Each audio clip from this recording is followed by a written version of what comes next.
जय जिनेन्द्र सर। जय जिनेन्द्र।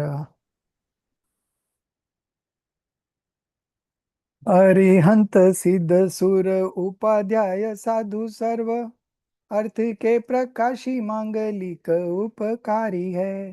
तीन को स्वरूप जानी रागते भई जो भक्ति काय को नमाय स्तुति को उच्चारी है। धन्य धन्य तुम से काज सब आज भयो कर जोरी बारंबार वंदना हमारी है। मंगल कल्याण सुख ऐसो हम चाहते हो मेरी ऐसी दशा जैसी तुम धारी है। हो मेरी ऐसी दशा जैसी तुम धारी है। मोक्ष मार्गस्य नेतारं पेतारं कर्म भूभृतां ज्ञातारं विश्वतत्त्वानां वन्दे तद्गुणलब्धये वन्दे तद्गुणलब्धये। Acharya Uma Swami's Tattvat Sutra, and in that we were on the 9th chapter. So today we are going to start with what we are going to start with meditation. Righteous meditation. Righteous meditation. So last time we had discussed painful meditation, Artha Dhyan, and Rodra Dhyan. Violent meditation, that too we have discussed. Today we are going to discuss righteous meditation. So meditations are four types. Two are inauspicious and two are auspicious. Under inauspicious comes the painful meditation and violence meditation, and under auspicious, righteous meditation and the supreme meditation, which is called the Sukla Dhyan. Okay, so that two are left, so that two we are going to discuss. We are starting with righteous meditation. I'll make you a co-host, Hemali.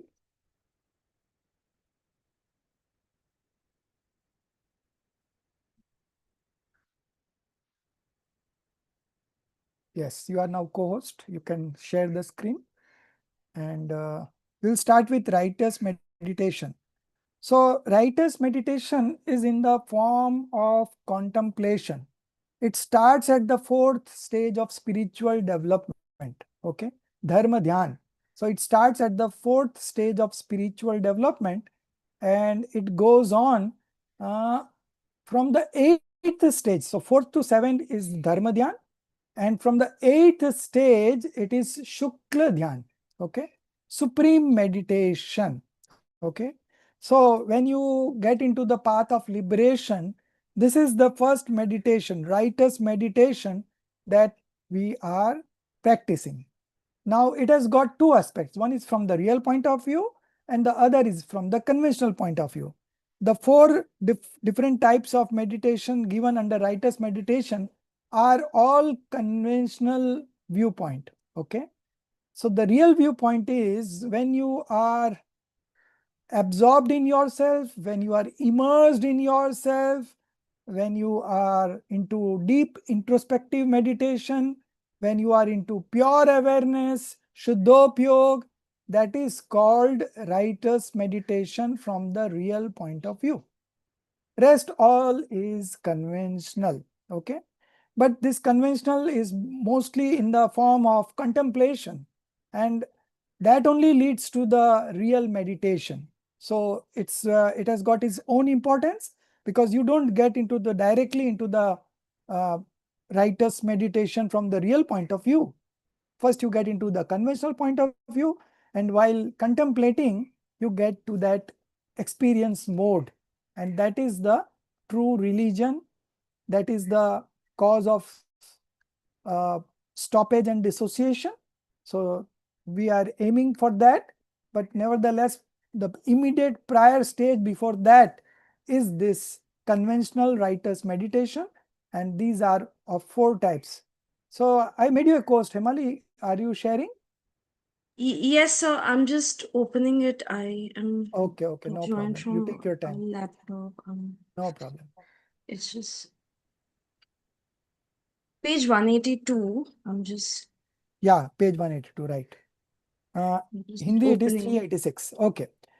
So I will also open the Hindi book also so that I could read the Sanskrit Sutra.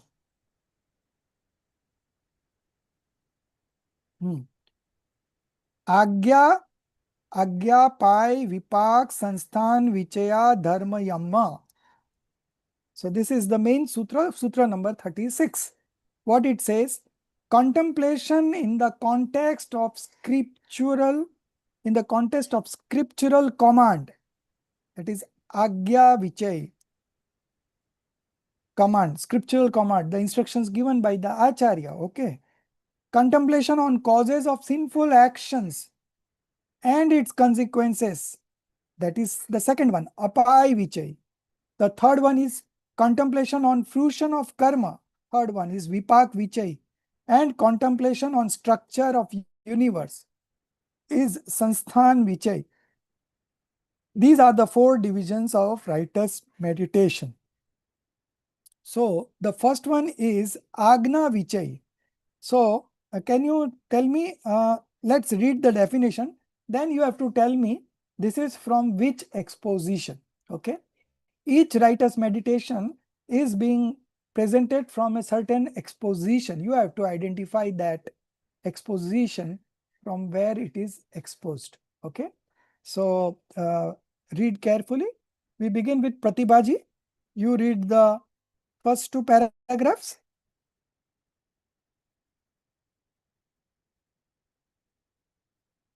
Right. The Can meditation you performed. see? Yeah. Can you see the text? Yes. So, Yeah, but you have to okay. enlarge it. Okay. Are you able to read, Pratibhaji? Or you have a... I'm going to read from the book. It is pretty tiny. Oh, yeah, now it's better. Thank you. Yeah. Thanks, Emily. The meditation Okay. from there, from the meditation performed. Okay. Second paragraph. Yes, this one. Okay. The meditation performed in alignment with righteousness is righteous meditation. Righteousness, dharma, means the intrinsic nature of a substance, and meditation, dhyan, means focus, concentration. Thus, concentration, contemplation upon the intrinsic nature of reality is dharma dhyan. This dharma dhyan too is of four kinds. Thanks. Number one, scriptural related, Agnya Vichya, in accordance with the teaching of scriptures, Agam, deep and faithful contemplation is called Agnya Vichya, Dharma Dhyan. There are many truths that cannot be known directly. For example, the statement, there are infinite living beings in the underground roots like tuberous plants. Such conclusion can only be drawn on the basis of Jinagam, because those beings are so subtle that they cannot be perceived directly by the senses. Number two, delusion. No, only one. So tell me which exposition is this one, Pratibhaji? Agya Vichay, scripture related.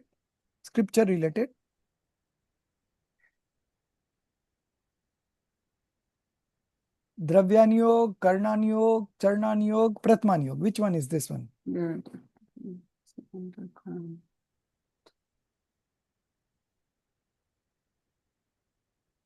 Hemali, you try.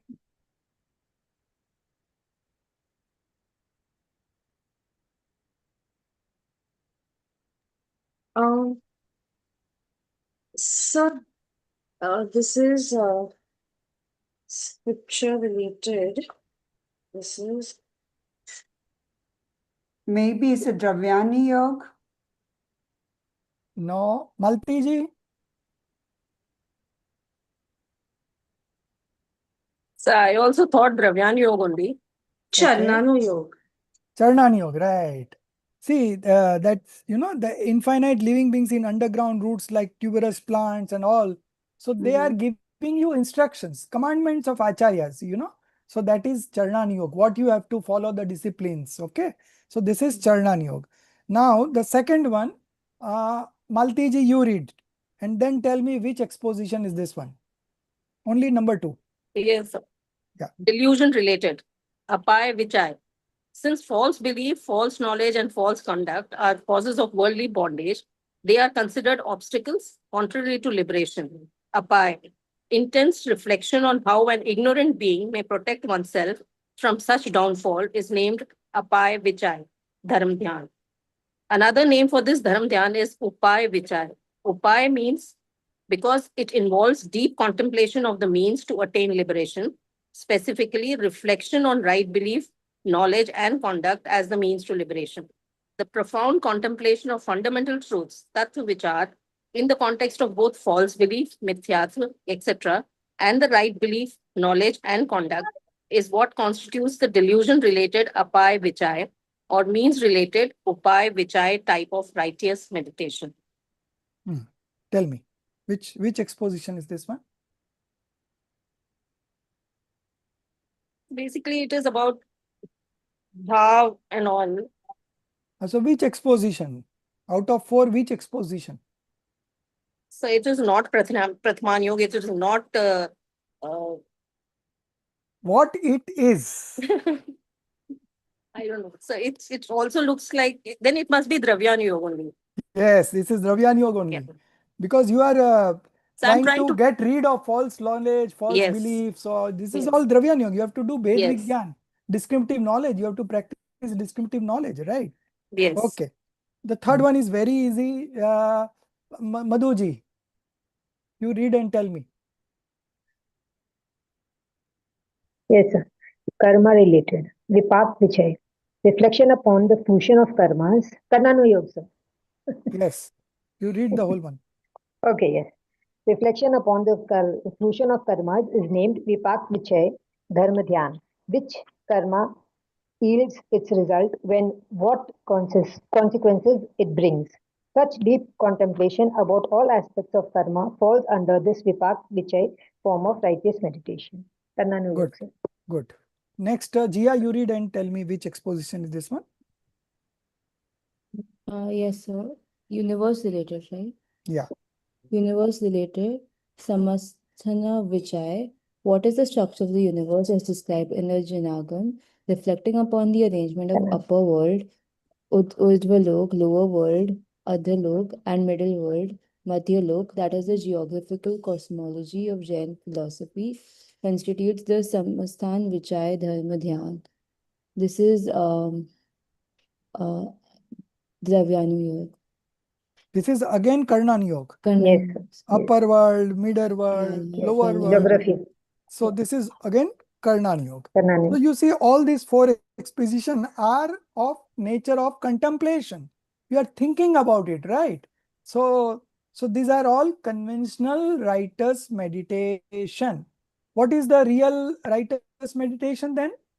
To get absorbed in yourself. First you identify yourself and then get engrossed in that, involved in that, absorbed in that, immersed in that, focused on that.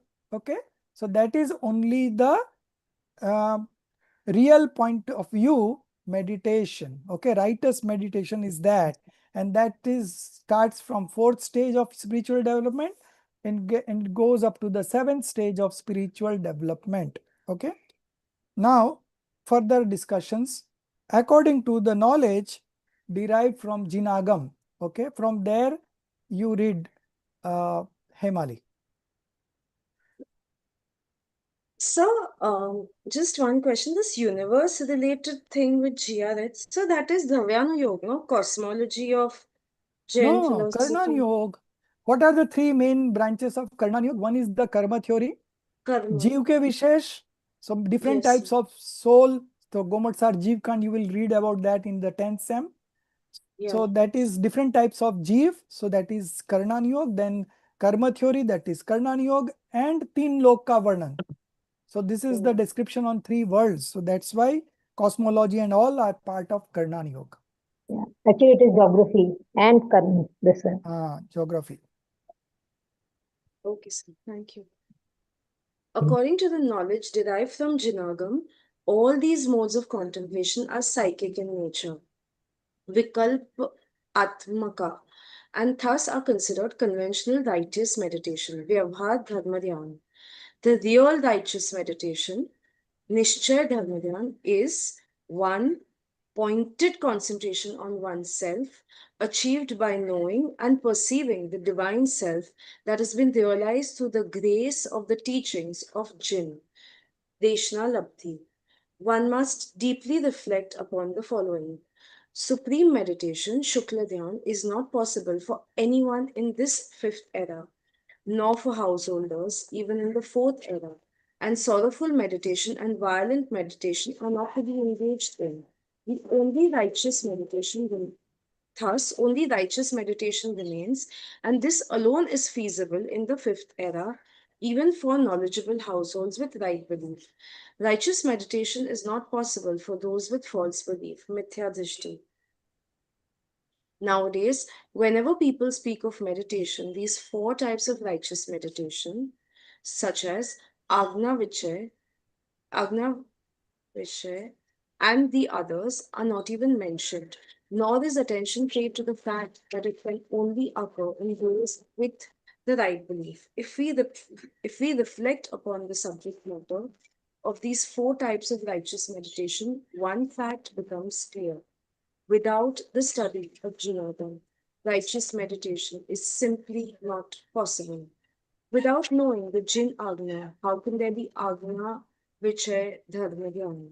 Without understanding the path of liberation composed of right belief, right knowledge, and right conduct, how can Apay Vishay Dharma Dhyan take place? Similarly, without studying the Karnanuyog texts that describe doctrine of karma and the structure of the three worlds, Trilok, how can there be Vikap Vichai, and Samsthana Vichai Dharma Dhyan? Are those who teach meditation even familiar with these subject matters of Jinagam? And even if they are, do they guide the meditation seekers to study these topics? If not, then what kind of righteous meditation, Dharmadhyan, is it really? So you see, in this fifth era, we can only have righteous meditation because the last one, supreme meditation, that is coming up, that is starting from the 8th stage of spiritual development. And right now we cannot go beyond the 7th, and that only monks can go. Okay. So monks are there in the 6th and 7th stages. Householder can be at 4th stage or 5th stage. Okay. So that is the limitation right now, but we should know what would be the nature of supreme meditation. So that is coming up, and all these four kinds of meditation, as I said, these are all from the conventional viewpoint. So basically you have to study very deeply to have these four kinds of meditation. Okay. Without the study of the scriptures, will not be able to know these four kinds of righteous meditation.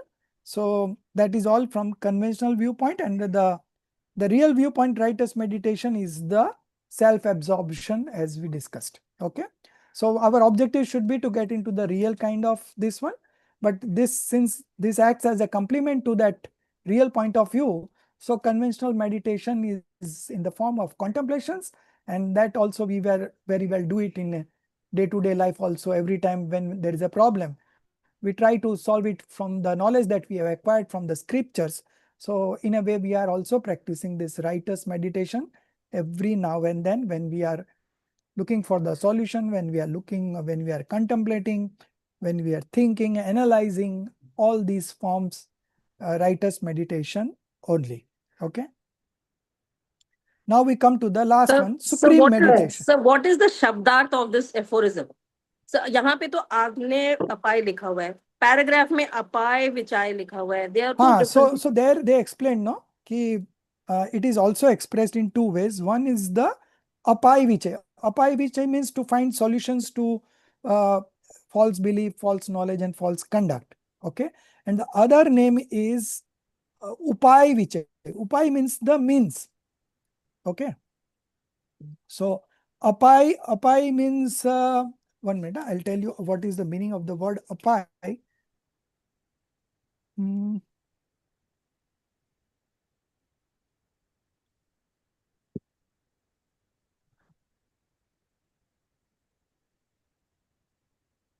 So it's given there only. 1 minute. The apai is clear, but then what is Agne? What is Agne apai? Agna is the instruction, commandments. Is the instruction, okay. Yeah. Apai is the which they are considered obstacles or contrary to liberation. So that is apai. Okay. So what is contrary to liberation? So that you must understand, and that's why the false belief and false knowledge and false conduct is there in the first place.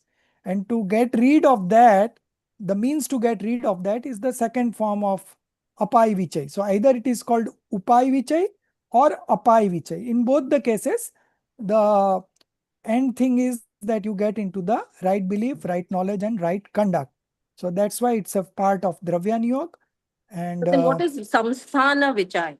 Sansthan Vichai is about Karna The Yoga, universe, about the universe. three Got it. universe. Yeah, Got three it, sir. worlds. Got it. Got it. Got it. Yeah. Got it. Okay. Sir, So one now more- we go into supreme meditation. It is again of 4 One- types. Sir, I have a question. Yes. For Karnanu theory, you said geographical, then karma, and one more thing you mentioned. Different types of जीव के विशेष, Different- कर्मों के विशेष और 3 लोक. And these. Yeah. Thank you, sir.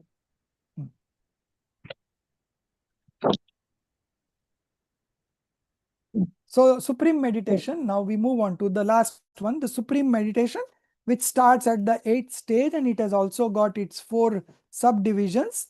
And first one starts from 8th to 11th, second one is at 12th, third one is at 13th, fourth one is at 14th, and then you get liberated. Okay. So immediately before the liberation, you have this supreme meditation. Okay. So in the chart book, this has been explained in 1 page, all the 4 at a glance, and that also we will see, but let's read first what Dr. Bhalilji has to say, and then we will move on to that. Yeah, Maltiji, you read.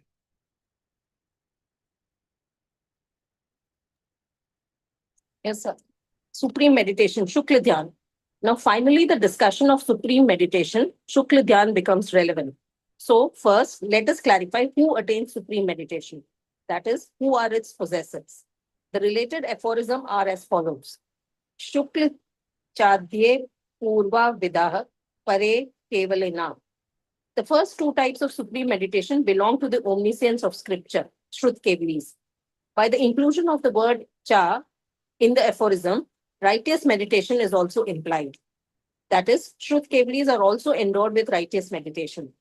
The last 2 types of supreme meditation belong respectively to the embodied omniscient being Sanyog Kevali and the disembodied omniscient being Ayog Kevali. Before ascending the ladder of Gunasthans, one engages in righteous meditation. Upon ascending one, then gradually enters the first 2 stages of supreme meditation, Shukla Dhyan. The supreme meditation experienced by Kevalis and Shrut Kevalis is exclusively of the nature of pure and undistracted engagement of the soul, Shuddhupyog. It is well understood that the root cause of dissociation of karmanas, nirjara, or the increasing purification of the soul is pure awareness, Shuddhupyog, and pure transformation of the soul, Shuddha Parinati. At this point, one might raise the following question. The 6th Gunasthan is primarily characterized by virtuous or auspicious engagement of the soul, Shuddhupyog. There, infinite fold dissociation of karmas occur. Is this then brought about merely by Shuddhupyog, since Shuddhupyog is not present there? The answer is no, this is not the case. The infinite fold dissociation of karmas that occur in the 6th Gunasthan is not due to the presence of Shubhupyog, but rather due to the absence of the 3 of the 4-fold intense passions, Kashayas, Teen Kashaya Chopadi Abhav. That is, it arises from purified transformation of the soul, Shuddh Parinati. So now we will see this from the chart book. Okay, I will explain you from here at a glance, because there it has been explained very nicely. So page number it is 184. So those of you who have book, you can take out page number 184. Pure concentration. Here it is written pure concentration, and we have written supreme meditation. This means the same. So there are 4 categories. Prithakatva, Vitarka, Vichar. Okay. Prithakatva means separate. Vitark. Vitark means with the strength of scriptural knowledge. Bhav Shrut Gyan. Okay. So Bhav Shrut Gyan is not scriptural knowledge, but it is the Dravya Shrut is called scriptural knowledge, but with the strength of. So strength of means Bhav Shrut Gyan means Shuddhopyog, pure awareness, deep introspective meditation. Okay. Since it is at the 8th stage. So 7th stage and above is all about deep introspective meditation. Okay. 7th stage onwards, it is all about deep introspective meditation. So, it is here called Prithakatva Vitark. Vitark with the strength of scriptural knowledge here means with the strength of pure awareness. Okay, pure awareness. Then the third word is Vichar. Vichar means here mild fluctuations. Vichar doesn't means thought here. Vichar means mild fluctuations. Parivartan Sahit. Okay. So this is the word of the meaning. It is in which Gunasthan? You can see from the chart in the 8th to 11th. Okay. So obviously this belongs to the monks. So monks are there in the 8th to 11th. Then who is the holder of this? Srut Kevli. So Srut Kevli monk is the holder of this first 2. And the last 2 belongs to omniscience only. Okay. So Srut Kevli is Sir, who has your got, voice is cutting off. cutting off. Maltiji also you. No, I think it's No, okay it's for clear for us. It's clear yes, here. it's clear. Acha. Maybe you can check at your end internet connections. Maybe. Okay. So Swami is Srut Kevli. So Srut Kevli is one who is a right believer and who knows the total scriptural knowledge. Dvat Sang. 12 Anga. So 12 Anga are called Srut Kevli. So in this case, it is a monk, but even the Lokantik Dev, the celestial beings, they also have this Dvatsang knowledge, but they are at the 4th stage. And here we are talking about the monks who are at the 8th to 11th stage. Okay. So the first 2 belongs to Srut Kevli. Okay.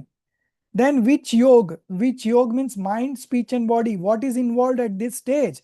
All the 3. Okay. Then what is the result of this? Subsidence and shedding of delusion producing karma. Okay. Subsidence. Why it is subsidence and shedding? Because there are 2 spiritual ladder. Okay. Upsham Shreni, Shapak Shreni. One is subsidence ladder where you go on subsidizing the karmas and not destroying it. And the other is Shapak Shreni, that is called shedding. Okay, it keeps on destroying the karmas. So that's why it is called destructional spiritual ladder, Shapak Shreni. So this both are there, starts from the 8th. So 8, 9, 10, 11 is the subsidence ladder, and 8, 9, 10, 12 is the destructional ladder. Okay. So result is either you get into one of these ladders. Okay. Subsidence and shedding of delusion producing karma. That is the result. Bone structure. Supreme 3 structures. Okay. So it need not happen that the one who is getting into this will always get liberated in the same birth. Okay. So that's why supreme 3 structures. Last example is light of lamp. Okay. If you light a lamp, that much light is this particular meditation. If we go to the second one, Ekatva, Vitarka, Avichar. Avichar. It was first one was Vichar. So mild fluctuations were there. But here, steady concentration, Avichar. Ekatva, only in one. either substance or mode. So your focus is only on one, either substance or mode. Then vitarka. Vitark means with the strength of scriptural knowledge, that is bhavshrut gyan. So bhavshrut gyan means deep introspective meditation. That is called pure awareness, shuddhopyog. As if 8th stage and above is all shuddhopyog only, 7th and above is all shuddhopyog. So that is bhavshrut gyan. Which gunasthan is this one? 12th. Only 12th gunasthan holder, 12th spiritual stage holder is entering this phase. Who is the owner or the Swami? Srut Kevli. Which yoga is involved? Only one yoga. Result? Annihilation on rest of the 3 ghati karmas. Symmetrical structure, because he is going to get liberated in this birth only. Because once you get into 12th, you don't fall back. But if you go up to 11th, you will definitely fall back. Okay.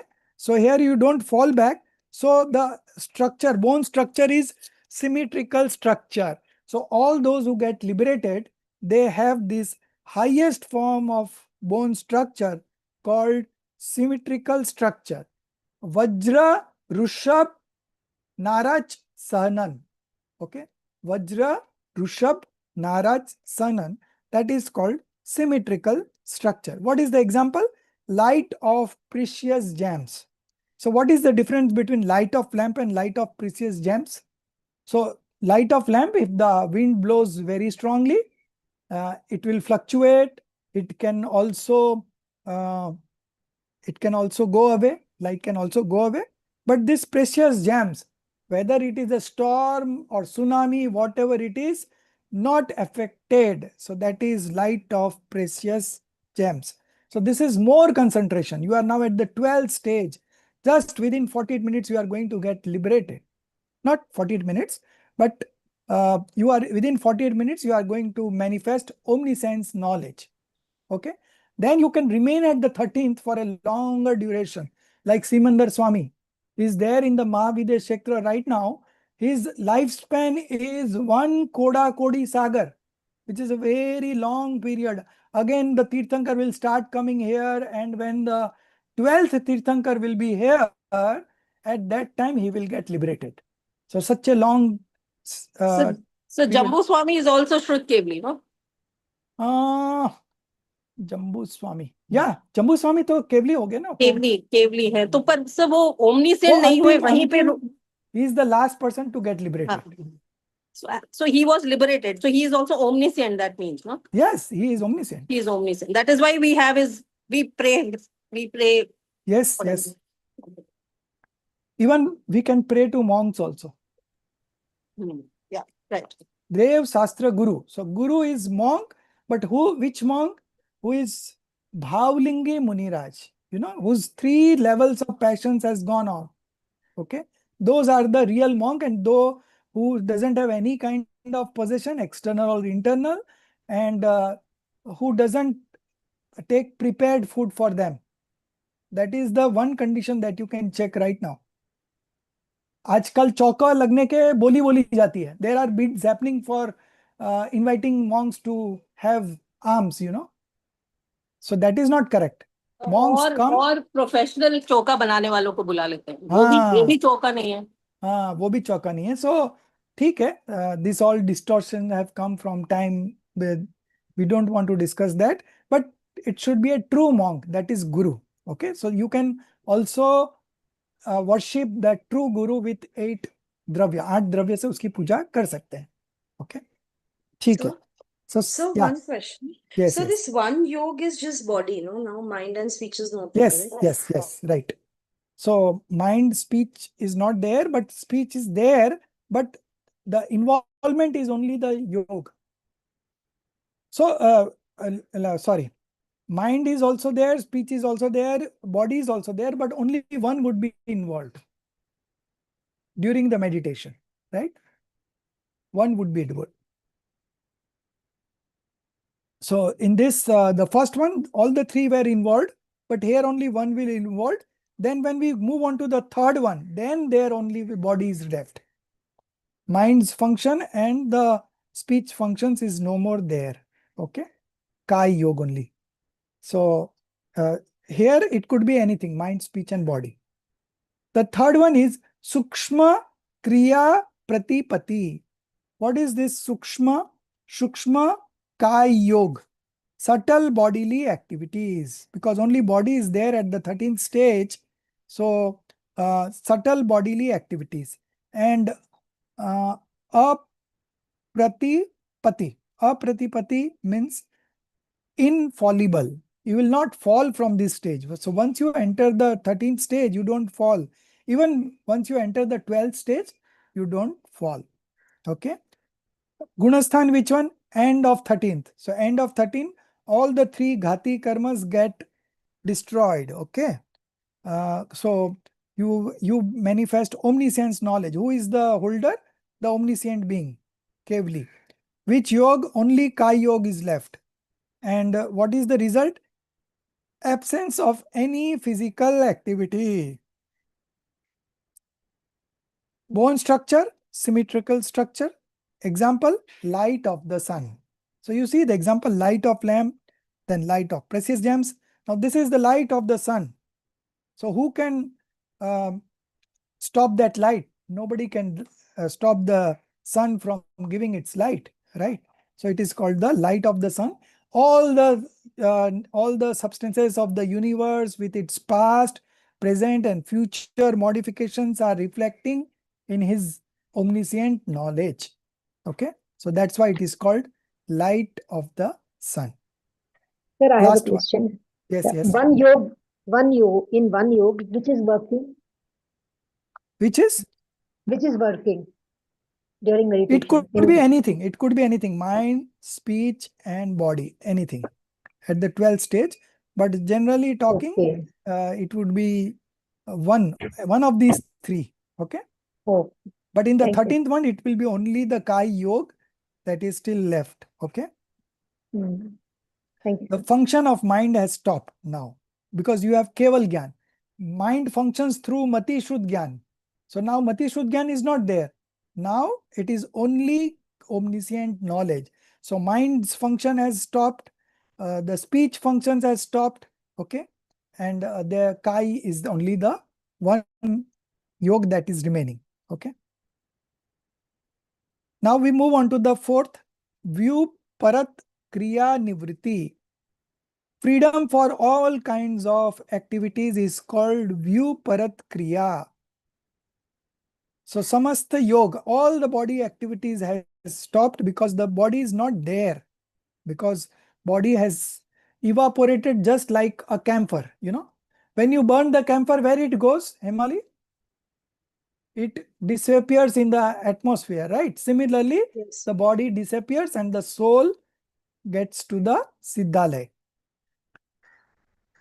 Anivritti, yet to free from the mundane world. So 14th stage is a very small duration of stage, you know, 5 letters. A, I, Ru, Lu. The time you take to pronounce these 5 letters is the span of the 14th stage. Okay.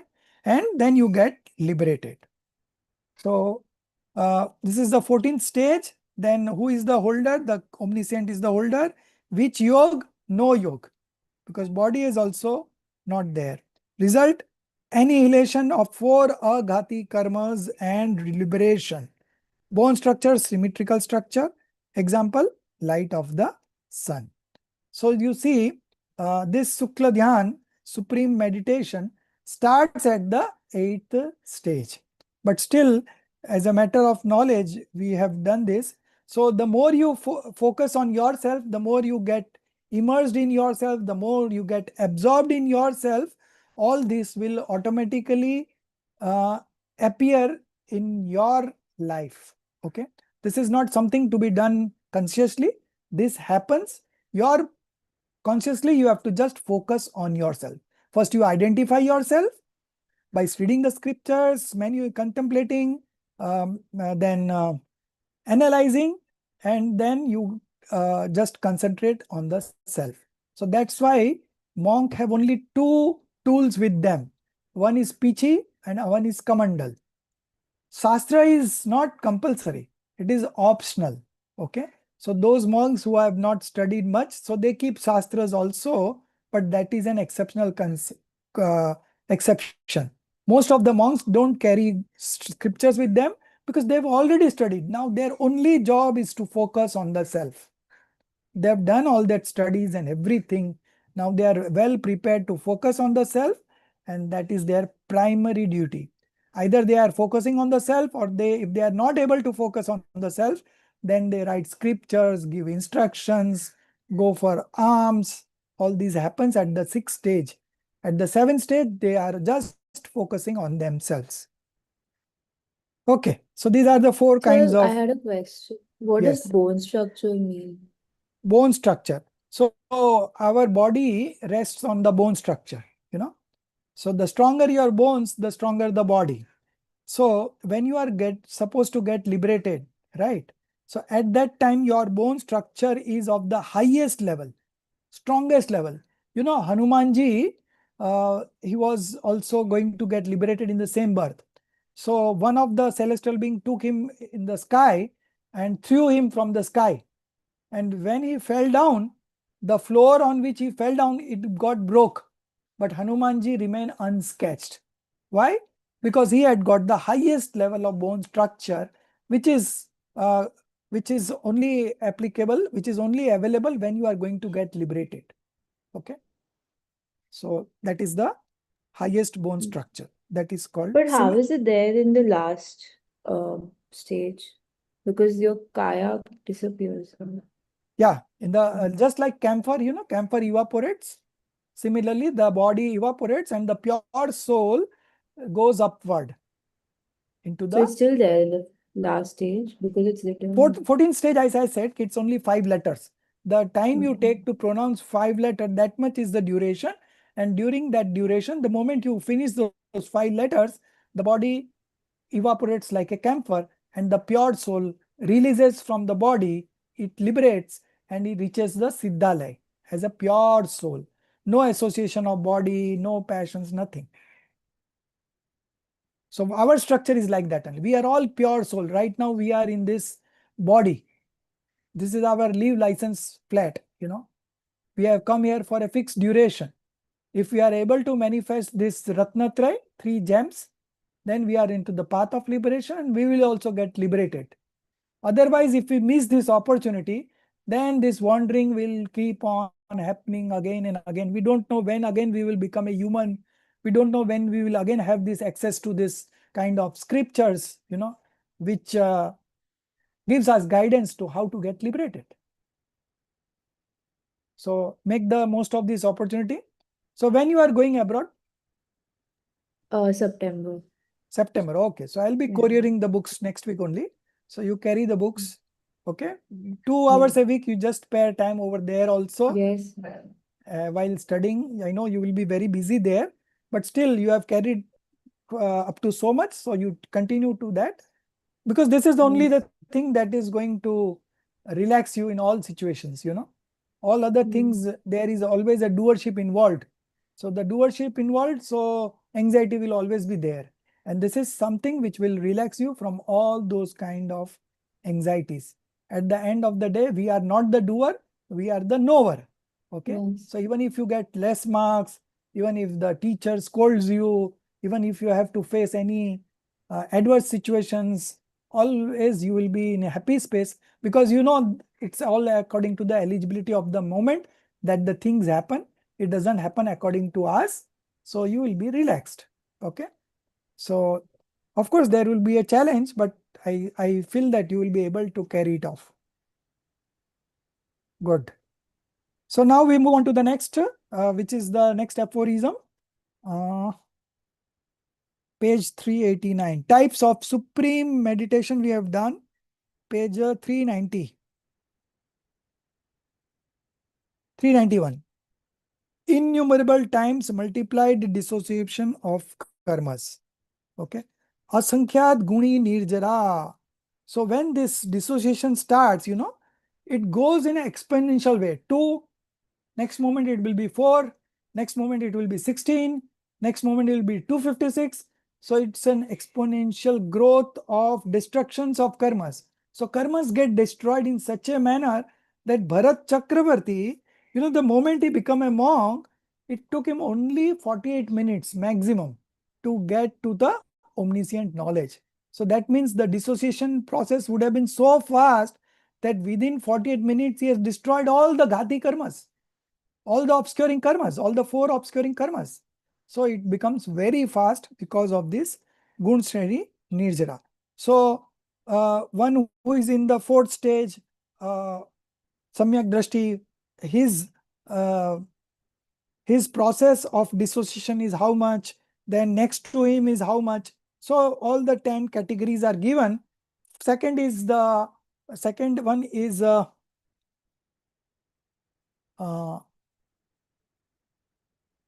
shading of karma for the second one is more than the previous one. It is like that. So it is given in a sequence. Okay. So that is the aphorism number 45. Jia, you read. The innumerable times multiplied dissociation of karmas. The upcoming aphorism clarifies how much dissociation nirjara occurs in various spiritual stages. The relevant aphorism is as follows. So can you read that or? You skip that. Only names are given. Okay. So names are given in the below also. There is a progressively innumerable times multiplied dissociation of karmas, asankhyaat guni nirjara in the spiritual stages of in a right believing soul, samyak drishti, in a householder situated in the 5th Gunistan. So Valti- just a minute. All these are having progressively. You see the word progressively, there is progressively innumerable times multiplied dissociation of karmas. Asankhyaat guni nirjara. Nirjara is dissociation of karmas. Asankhyaat guni means innumerable. Asankhyaat means innumerable times multiplied. Guni, multiplications. Okay. So the first one, right believing soul, when you move to the second one, in a householder situated in the 5th stage, the level of it has progressed. Okay. So the first one will have, say, suppose 60, first one is at 60, 4th stage one. Then the 5th stage one will be at 80. Then the monk would be at 100. So it goes on increasing. The level of dissociation goes on increasing. Okay. So now you read, it is in that sequence only. In a right believing soul, samyak drashti, in a householder situated in the 5th Gunistan, Varti Shravak, in a great vow observing monk situated in the 6th and 7th Gunistan, in one who has affected the disjunction of Anantanubandhi passions, Anantanubandhi Kashaya Visam Yojana, in one who destroys belief deluding karma, Darshan Moh, in one who suppresses conduct deluding karma, Charitra Moh Upasma, in one whose delusion is suppressed, that is the 11th stage, Upasant Moha, in one who ascends the destructive ladder, Shapak Shreni, in one whose delusion is destroyed, that is the 12th stage, Shin Mo, and in Jinendra Bhagwan. Because the purity of dispositions, Parinam Vishuddh, increases more and more, the shedding of karma, nirjara, takes place at every moment, successively in an innumerably many-fold manner, increasing by innumerably many multiples. A possible question arises.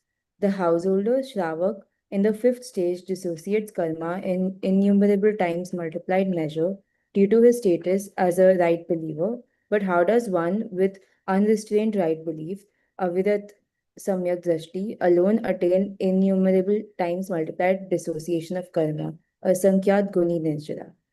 The answer is, at the final stage of eliminating extreme false belief due to the arising of extremely pure internal states, there occurs exponential dissociation, Gunashreni Nirjara, of 7 karmas, excluding lifespan karma.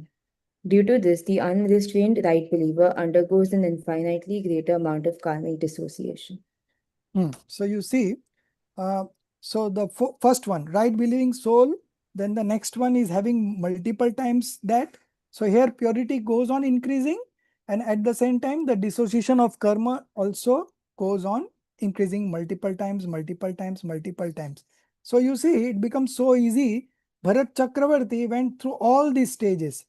Okay, within 48 minutes all these stages happened, and he reached the pinnacle, the 13th stage, Jinendra Bhagwan. He became a Jinendra Bhagwan within 48 minutes. So it could be so fast. The last question that was there, that so how do you compare then right believing soul?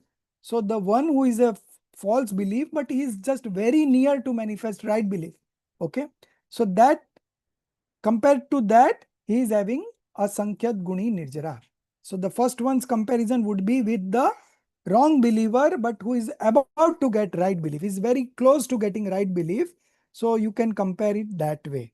Okay, that was the last question. At the final stage of eliminating extreme false belief, due to the rise of extremely pure internal state, there occurs exponential dissociation of 7 karmas, excluding lifespan karma. Due to this, the unrestrained right believer undergoes an infinitely greater amount of karmic dissociation. So this is greater than that, this is greater than that, this is greater than that. So who is greater than the first one? Who is lesser than the first one? So that's why they said at the final stage of extremating false belief. So he's still false believer, but the fourth stage one is greater than that one in terms of purity, in terms of dissociation, shedding of karma. Okay. Now the types of Nigranth monks, the true monks, devoid of possession, naked, 3 levels of passions has already destroyed. So those are called Nigranth monk, Bhavlingi Muniraj, Now there are around 5 different categories of monks in this. So we will see that monks are also of different categories. So we can see the one that we discussed just now, innumerable times multiplied dissociation of karma, that also could you look from this book of chart. They have also given on which stage they are, okay, simultaneously. So that would also be a good reading for you. Okay, so now types of Nigranth monks. Pratibhaji, you read.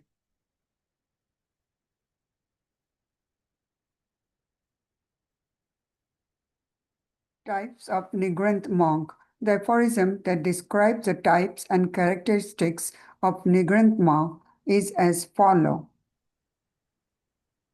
These are 5 types of Nigranth monks. Number 1, those monks who do not even contemplate the higher vows, Uttara Gunas, and who at times commit transgression even in the basic vows, Mul Gunas. Such monks are called Pulaka monks. Number So 2. which stage is this one? 6 to 7 stage. You write it down. And what is this higher vows?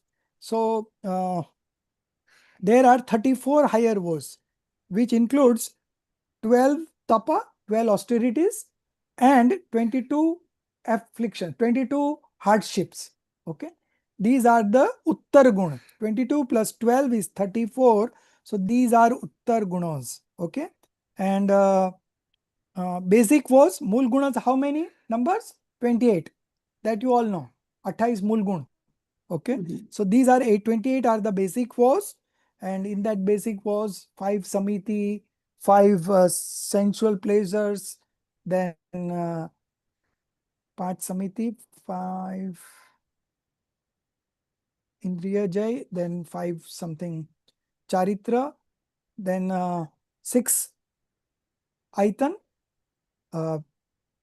then 7 says Mulgun. So 5 plus 5 plus 5, 15 plus 6, 21 plus 7 is 28. These are the basic vows. Okay.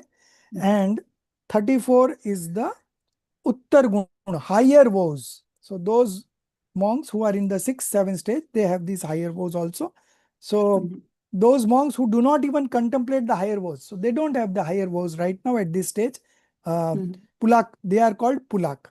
And at times they commit transgressions even in the basic vows. Okay. So this is the first category of monk, very basic category, Pulak monks. Now the next one would be higher than this. What it is? Number 2.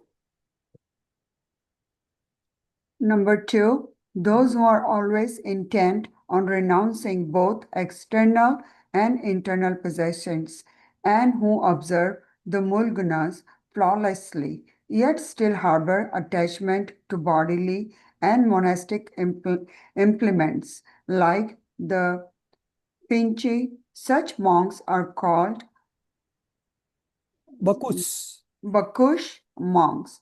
Thank you. So here see, the earlier one was having flaws in the Mool Gun, but here whose Mool Gun are flawlessly.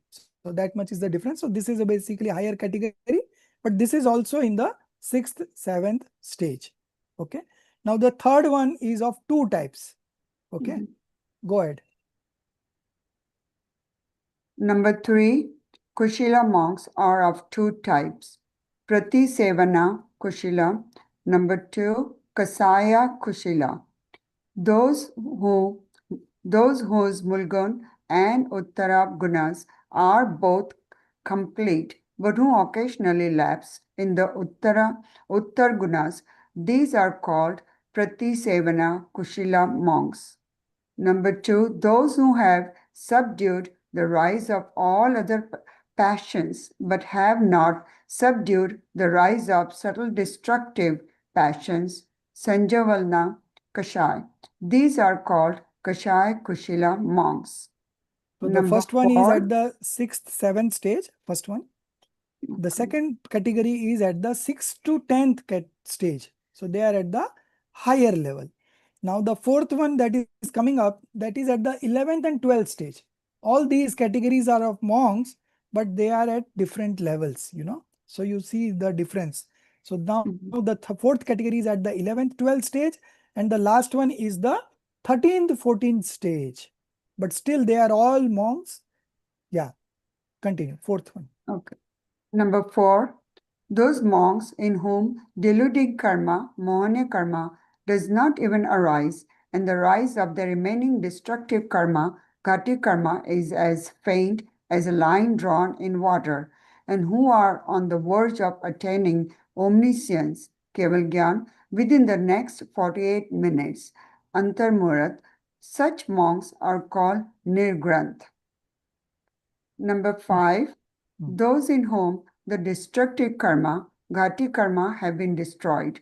These are Sanatka monks. All Snatak, 5 types. Snatak. Okay. Sanatak. Thank Snatak. you. Those in whom the destructive karmas, ghati karmas have been destroyed, these are Snatak monks, 13th and 14th Immobile, stage. no, sir? Immobile. They don't travel anywhere now.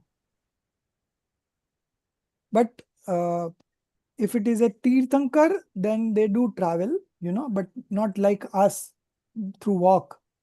They move 4 feet above the ground because of their spatial powers, you know. So, so Samosrana goes from one place to another place. So all these things happen. That's the life of a Tirthankar. But generally speaking, the Samanya Kevalis, they don't move. All 5 types. All 5 types have renounced both external and internal possessions and possess right belief, samyak drishti. Hence, all are called Nirgranth. So all are called Nigran. They are all monks, but with different categories, moving from lower category to the highest category. So it's a very vast stages. So it may take, say, somebody who is at the 6th, 7th stage, you know, they may not reach at 11th, 12th at all in that life. In the next life, they might reach. So journey is continued journey. The soul continues its journey. So you cannot be complacent at any stage. You have to keep on working hard. You have to be humble. You have to keep listening to your masters. Then you keep on progressing. Okay. Now, unique characteristics of this ascetics. Yeah. So I forgot. So what is the meaning of Kushila? Kushila. No. So this word, yeah, Kushila monks. What is So Kushila? this Kushila monks are better than the first 2 categories. Okay. And there are 2 types of Pratisevana. those whose Mudra Guna are both incomplete but occasionally lapse in the Uttar Gunas. Now, if you see the chart,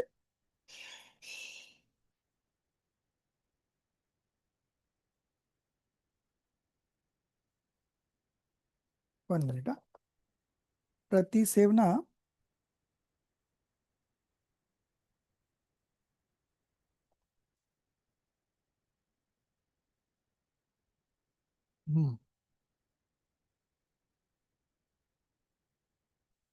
Prati Sevna means those who have faults in the vows. The meaning of the word Prati Sevna is those who have flaws, defects in their vows are called Prati Sevna. And Kashai Kushil means the monks who are expert in that, those have don't have any faults, only the last quadruplet of passions is left. Sanjivan Kashai is left. So those are Kashai Kushil Muniraj. So these are different categories of monks. Okay. Thank you. Next one. Now, the unique characteristics of the monks. What are the unique characteristics of monks? So there are around eight parameters on which it is described. We can see the chart also, but that we'll see later on. First, we'll read through this. Unique characteristics of ascetics. Amitaji, you read.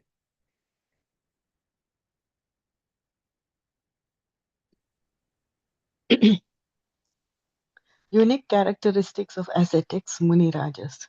Among the above mentioned ascetics, distinctiveness arises based on the following points.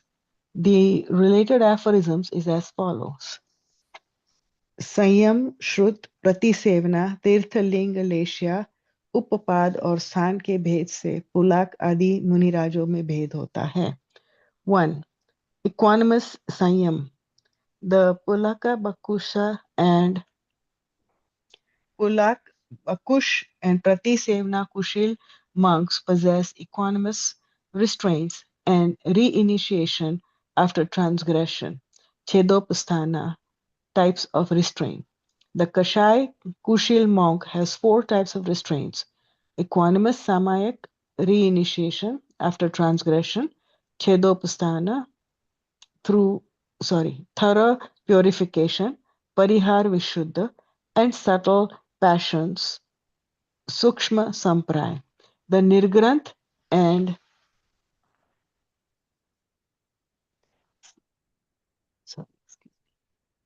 thank you, Himali.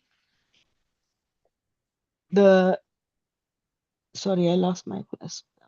The Nirgranth and Snatak monks possess only perfect restraints, Yathakyat Sanyam. 2. Scriptural knowledge, Sruta. The Pulak, Bakush, and Pratisevna Kushil Muni are at most knowers of all types of Purvas. The Kashai Kushil and Nirgranth monks are knowers of all 14 Purvas. The Pulak monk is at least a knower of the Acharanga. The Bakush, Kushila, and Nirgranth monks are knowers of the 5 carefulness Samitis and 3 restraints Guptis. Thank you, Emily. The Snatak monk is omniscient Kevali, so the question of scriptural study does not arise. 3. Transgression, Pratisevana. Transgression refers to lapses in observance of vows. The Pulak monk, due to the lack of full control, occasionally transgresses one of the 5 Mahavrats or the vow of abstaining from night meals. The Bakush monk is of 2 types. Upkarna Bakush, attached to monastic implements, and Sharir Bakush, attached to the body. The Upkarna Bakush transgresses due to attachment to beautiful implements, while the Sharir Bakush transgresses due to the attachment to their own body. Pratisevana. Kushil Muni occasionally incur transgressions in the higher attributes. Kashai Kushil Nirgranth and Snatak do not incur transgressions, for transgression arises from re-engaging with renounced object, which they do not do. Tirth. In the tirths of all Tirthankars, all 5 types of Nirgranth are found. Linga. There are 2 kinds of Linga.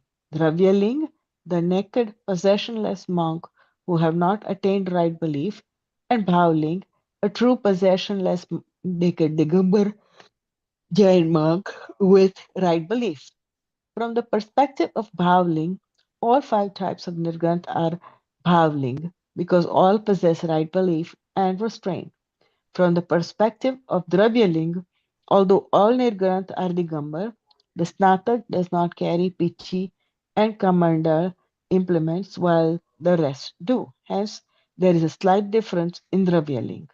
6. Lesha. Thank you, Hemali. The Pulak has only 3 auspicious Leshyas. The Bakush and Pratisevna Kushila have all 6 Leshyas. For attachment to implements may sometimes result in inauspicious ones. The Kashai Kushil has 4 Leshyas, excluding the black Krishna and blue Neil. The Nirgranth and Snatak have only the white Shukla Leshya. The Ayog Kevli has no Leshya. 7. Upapad. The Pulak Muni at most becomes a high-ranking deity in the Sahasra heaven. The Bakush and Pratisemna Kushil are born in the Aranya and Achutya heavens with a lifespan of 22 sagars. The Kashai Kushil and the Nirgranth at the 11th Garnastan are born in the Sarvat Siddhi celestial abode with a lifespan of 33 sagars. All of them are born at minimum in the Saudharma realm and the Snatak attains moksha. Sthana. In the same way, there are differences among them with respect to the stages of restraint. In this way, the 9th chapter concludes.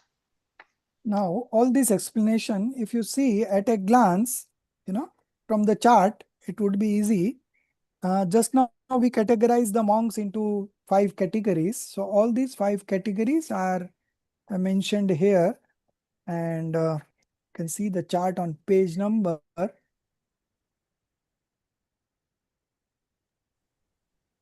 So 186, 187. 186, 187, Nigranth. 86.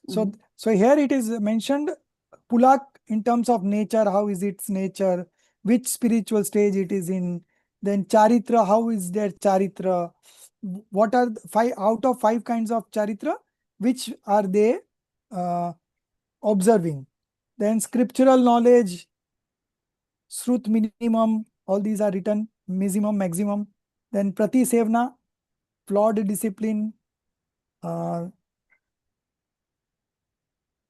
Tirtha, then Dravyaling, then Leshya, thought paints, then maximum Uppad birth. It's a kind of birth, Uppad birth, and the minimum birth. Then duration. Minimum birth means duration, 2 sagars.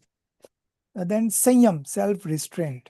So all these are different parameters through which these 5 categories of monks have been compared, and you can have a clear picture of each kind of monk by looking at these stages, So it's a very good description.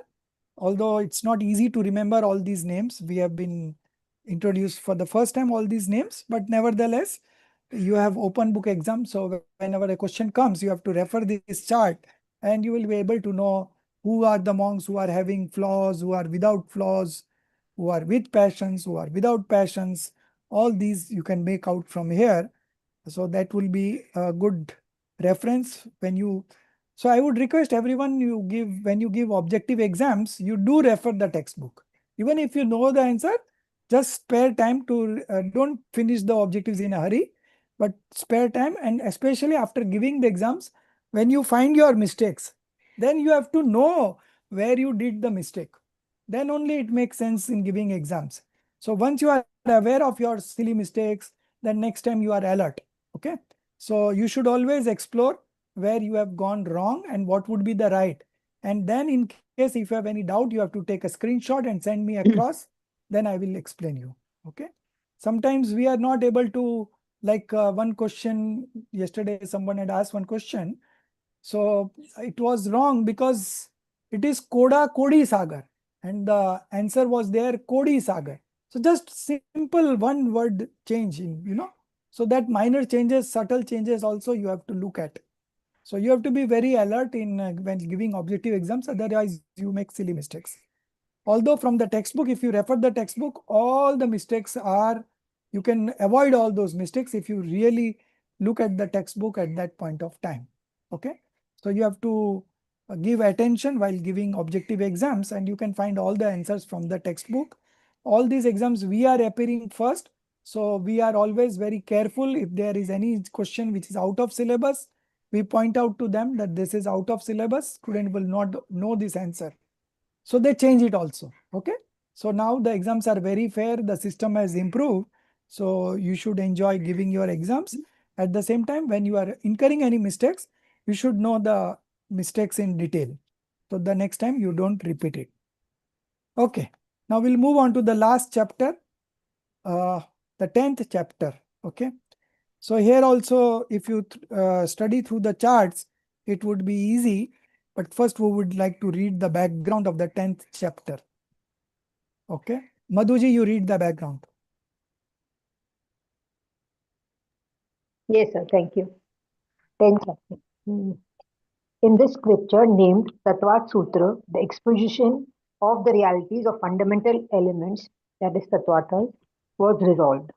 So far, after presenting a general introduction in the first chapter, the reality of the soul, Jeev Tattva, has been elaborated from the second to the fourth chapter. The reality of the non-soul, Ajeev Tattva, in the fifth chapter. Influx, Ashrav Tattva in the sixth and seventh chapters. Bondage, Bandh Tattva in the eighth. Restraint and disassociation, Samvar and Nirjara Tattva in the ninth chapter. Now, in this 10th chapter, the opportunity arises for a discourse on the reality of the liberation, that is moksha. From another perspective, this scripture is also known as Moksha Shastra because it contains a detailed exposition of the path to liberation and the reality of liberation itself. This text, which commenced with the exposition of the path to liberation, that is Moksha Marg, now moves towards its conclusion with the exposition of liberation, that's Moksha itself. In this chapter, which sets forth the nature of liberation, the first topic to be presented will be the means by which omniscience, Keval Gyan, is attained. That is, the state achieved upon being freed from the four destructive karmas, that is, Ghatya karmas. The nature of omniscience, Keval Gyan, has already been clarified in the first chapter. Keval Gyan means omniscience, Sarvajnata. Omniscience is the fundamental basis of Jain philosophy. Without understanding the nature of omniscience, one cannot understand Jain philosophy. This is precisely why a significant and important portion of Jain logic is dedicated to the proof of omniscience. So you see, the scriptures Tattvat Sutra started with the first sutra with Moksha Marga, Samyak Darshan Gyan Charitrani Moksha Marga, and it ends with the Moksha chapter only.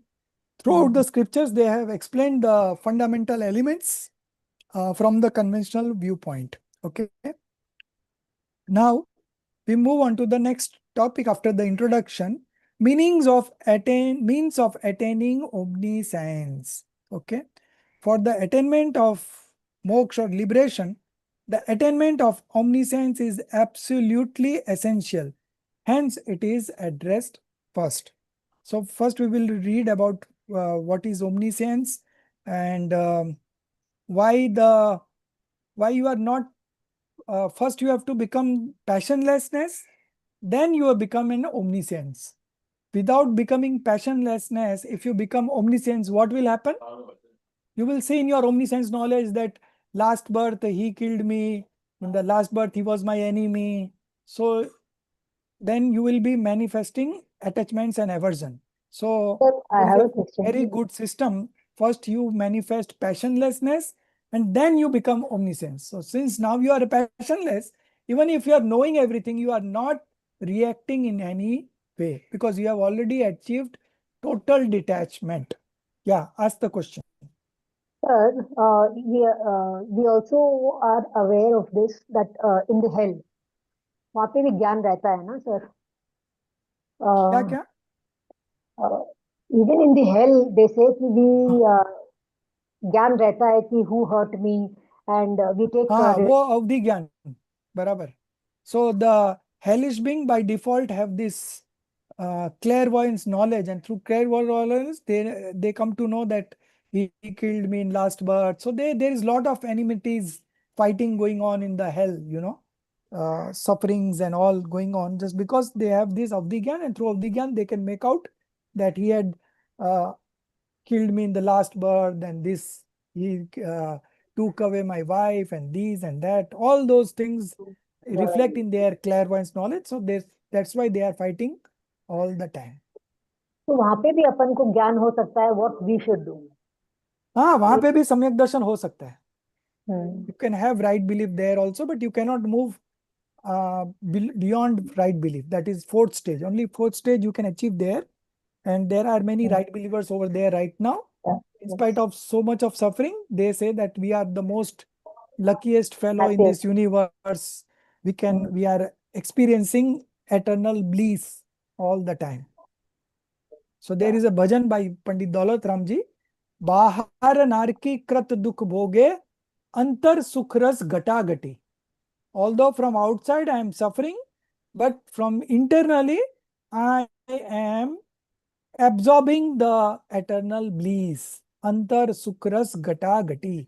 Experiencing the internal bliss, you know. So that is the stage.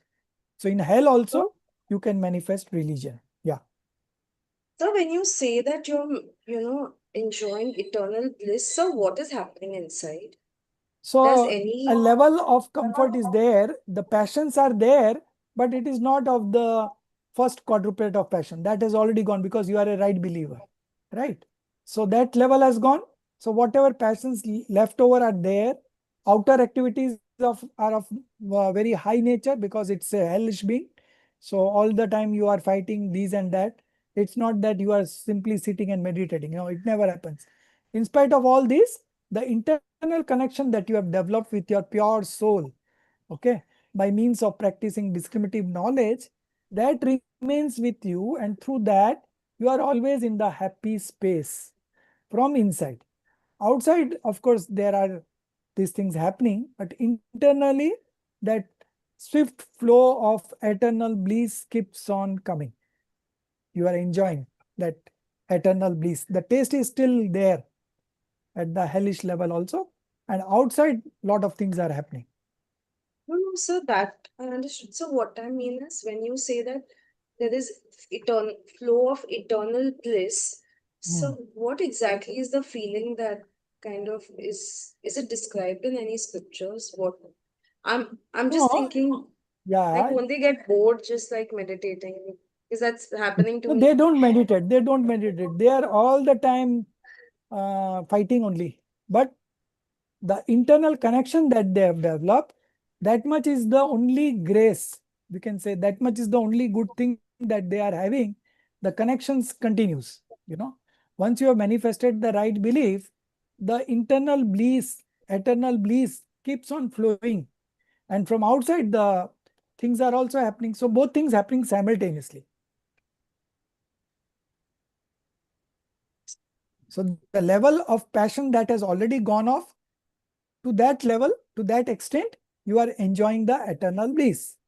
And the level of passions that is always present over there, to that level you are suffering. So suffering and bliss both goes hands in hand from 4th stage to the 12th stage. Okay? 12th stage completely passions are destroyed. So up to 4th to 12, this mix will go on. Slightly you have got good things in life and slightly you have sufferings in life. So this goes on. Gradually the purity keeps on increasing, the impurity keeps on decreasing. But that's a very gradual process from 4th to 12th. Before 4th, no purity. There is only impurity. Okay sir, तो सम्यक जीव भी वहां पे revenge लेता है? हाँ, वो तो उसका, he is not the तो वो तो doer of कर्म mind, बन रहा है speech and और body, ना. He is not the doer. Things are happening automatically. Past karmas are coming into fruition. Outside activities are happening. And here also you are not doing. Here also the activities are happening automatically. You are not the doer of mind, speech and body. Whether good activity or bad activity, you are not the doer. That is something you have programmed the robo. Now the robo is performing all the functions, right? Similarly, our body has been programmed and it's performing its functions independently. The soul has not got no connection with the body, and soul is not the doer of those activities. Simply right now also, not only in hell, but right now it's the same story. Soul only knows, okay? So we all are only knowing, that's all. तो sir अपन जब effort डालते हैं तो उसका कोई फायदा नहीं है, बात तो यही होगा, एफर्ट पैशनलेस करने होने का, हाँ, जो होने का है वो तो होगा as you are saying. No, तो फिर ऐसा नहीं है ना, जो होने का वो होगा, आपको नहीं पता ना, तो आपको बुद्धिपूर्वक करना पड़ेगा. Omniscient knows everything, right? But we don't know na, what will happen next moment. So consciously you have to make efforts. बुद्धिपूर्वक आपको पुरुषार्थ करना है. कार्य होगा योग्यता प्रमाण. Things will happen according to the eligibility of the moment, but consciously you have to make efforts, because effort is only in your hand, and that's why the instructions are being given. If the efforts were also not in our hand, it was supposed to happen in the manner it will be, then there is no point in giving instruction, because you are not going to make any difference by understanding this also. But since efforts is in your hand, and those who are going to get liberated, they generally accept these instructions and they follow the instructions, and then they reach there. Okay? आपने क्रमबद्ध, आपको क्रमबद्ध पर्याय एक बार फिर से समझना पड़ेगा. क्रमबद्ध पर्याय and efforts. हाँ, राइट, या Okay? You certain revise. Patience भी, हाँ याद है, नहीं मेरे को ध्यान तो है, लेकिन कभी कभी सब पैशंस सर सारे सम्यक जीव भी हेल में जाते हैं क्या? या पहले सम्यक बस पहले बंद हो गया होगा ना, पहले बंद हो गया होगा तो जाएंगे, बट वो नरक में जाएंगे तो पहले नरक, तीसरी नरक से नीचे तीसरी नहीं नरक जाते. से, हाँ वहीं तक जाएंगे. हाँ, 6 डाला में है ना. हाँ हाँ सपोज ये ऐसे तो जाता ही नहीं, नया तो जाता ही नहीं, बंद होता नहीं है. बट पहले अगर बंद हो गया, जैसे स्टैंडिक Maharaj, when he threw that snake on the monk Yashodhar Muniraj, तो उनको 7वीं नरक का बंद हो गया, 7th hell. Okay, but then he transformed, उसका मन, हृदय बदल गया, and he became a Jain, and he manifested right belief, and शाइक सम्यक दर्शन हो गया. So that 7th hell was supposed to go in the 7th hell, it got reduced to the 1st hell. He was there for duration of 33 sagar.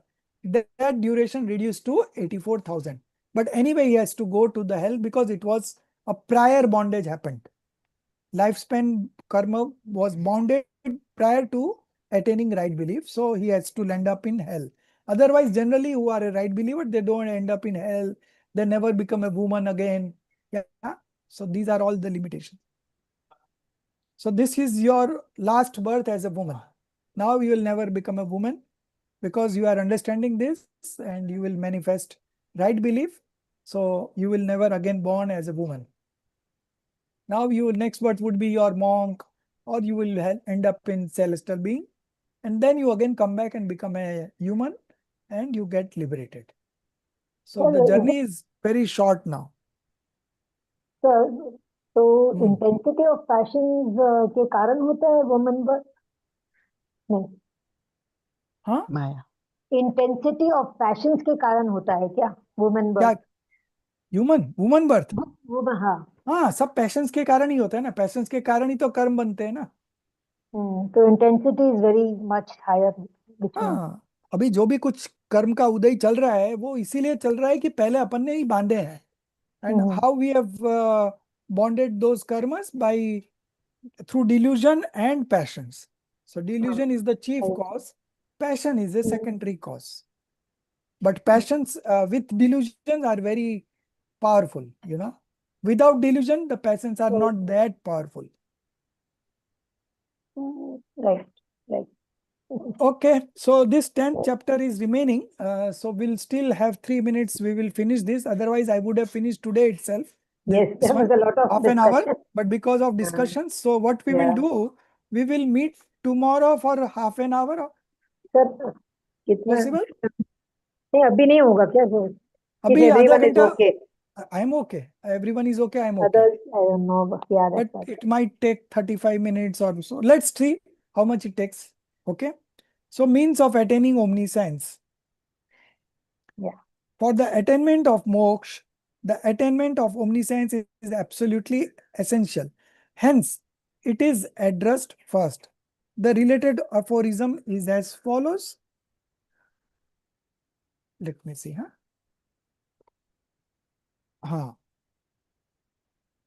What is the aphorism?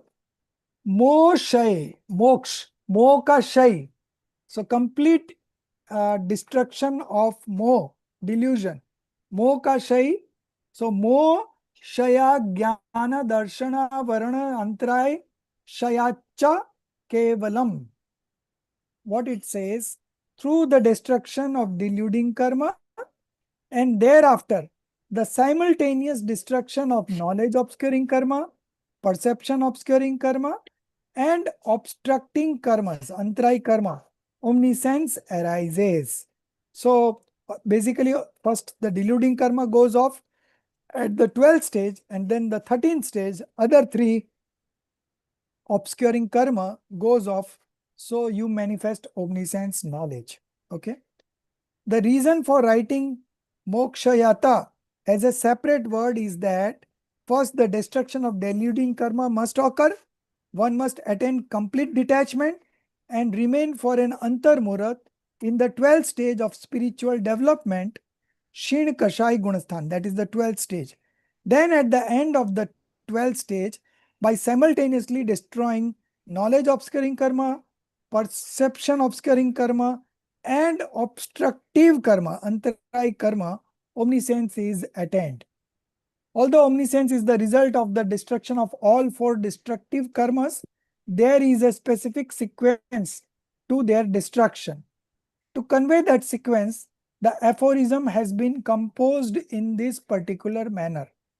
From the structure of this verse, it becomes clear that first comes the destruction of deluding karma, and then within 48 minutes, antar murat, destruction of knowledge obscuring karma, perception obscuring karma, and obstructing karma takes place. The implication is that first complete detachment is attained and then omniscience. And I gave you the logic. If the omniscience happens first and detachment has not happened, then you will all the time manifesting attachment and aversion.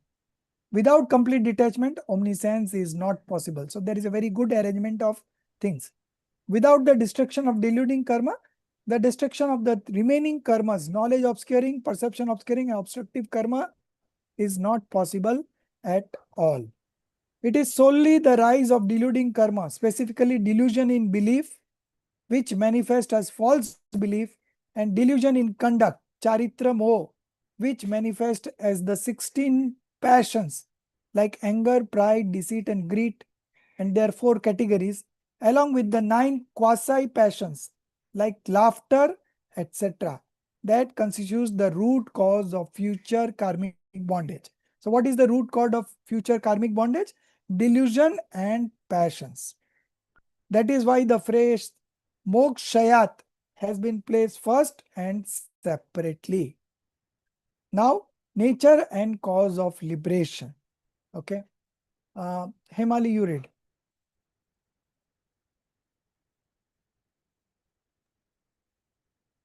Yes, sir. Nature and cause of liberation, moksha. After explaining the nature of omniscience, Keval Gyan, and its causes, the nature and cause of liberation is now described. The original aphorisms are as follows. Bandha atta बंध vai- हेत्वा भाव निर्जराभ्याम कुत्सन कर्म विप्रमोशो मोक्षः. And the other one is औपशमिकादि भव्यत्वानां cha. Thank you, sir. The complete absence of the causes of bondage, that is, through stoppage of influx somewhere and disassociation of karma, nirjara, the total elimination of all karma is moksha, liberation. Liberation results from the absence of the soul's states where karmas are suppressed, opshamik, etc., and the absence of the potentiality for further spiritual progress. Bhavyatva bhav. When there are no longer any wrong beliefs, mithya darshan, non-restraint, avirati, negligence, pramad, passion, kashai, or activity, yog, the bondage of new karma ceases. That is samvar. Through meditation and other internal austerities, the disassociation of old karmas, nirjara, takes place. As a result, the soul becomes completely free from all karmic bondage. This state of total freedom is known as moksha. So far, this describes liberation from material karmas, dhavya karma. Now, regarding liberation from internal dispositions, bhav.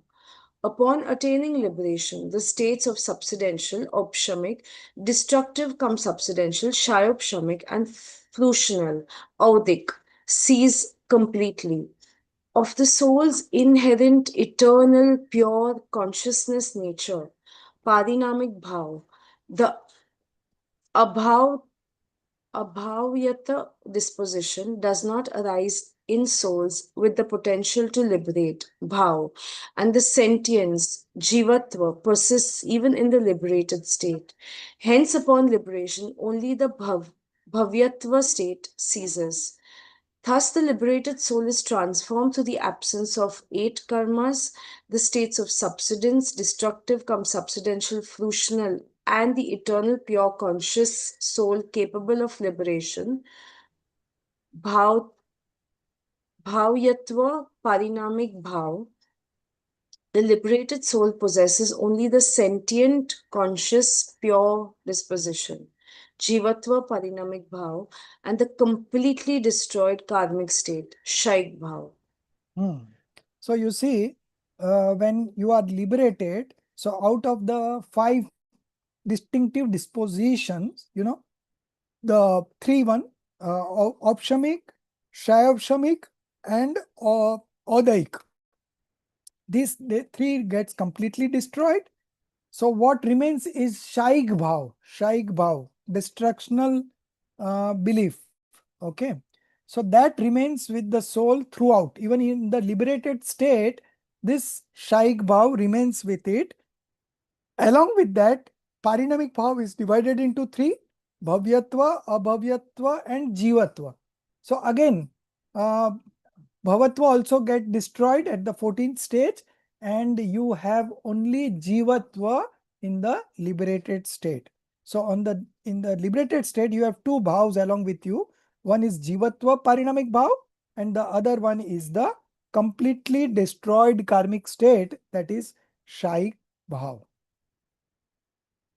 Now, disposition present in the liberated soul. Okay. So that is aphorism number 4. Maltiji, you read. Yes, sir. Disposition present in the liberated soul. The aphorism describing the modes, states present in the liberated siddha souls is as follows. Anyatra keval samyak darshan siddhyatva bhyaya. In the liberated soul, all other states are absent except for completely purified right belief, shaik samyakva, keval jnana, omniscience, keval darshan, perfect belief, and siddhat, the state of liberation. The question may arise, does the liberated soul not experience infinite bliss? The answer is due to the inseparable nature of knowledge, jnana and darshan. states the infinite bliss and infinite energy are indeed present in the Siddh. The physical form of a Siddh is slightly smaller than their final embodied form. Whatever the form was in their final body, once freed from it, the void spaces within the body cease to exist, resulting in the space points of the soul occupying a slightly smaller volume than the last embodied form. Now, with this cause in effect, the Siddh Bhagwan will remain eternally in this very form, as there is no longer any reason for further transformation of shape. From beginningless time until now, the cause of such transformation in shape was physique determining karma, nam karma. It was solely due to the rise of physique determining karma that the soul's form kept changing in the worldly state. Now that physique determining karma has ceased. There is no longer any cause for transformation in form. So when you get liberated, what you would occupy is your last birth, you know. So whatever body you have got in the last birth. So Adinath Bhagwan had in his last birth had a height of 525 dhanush, which is a very long height, you know. And Mahavir Bhagwan was only 7 feet. But both when got liberated, the upper part, the head part touches the, you know, that Siddh Sila. And downward side, Adinath Bhagwan was very long and Mahavir Bhagwan was short. But at the high, both are equal in nature. Okay, there is no difference between one Siddh Bhagwan and another Siddh Bhagwan. Only difference is about the shape, and they occupy slightly less volume of the body which are they last occupied, because the gap between two nostrils and other parts of the body, those gaps are covered up. So the last birth that you had, the last body that you had, slightly lesser than that volume is what your shape would be in the liberated state. And that will remain as it is. There will no be changes, because changes were happening because of physique determining karma. Now we have conquered all the karmas. So there is no body, no shape, nothing. You remain in that state all the time. Okay. So this is the present state of the liberated soul.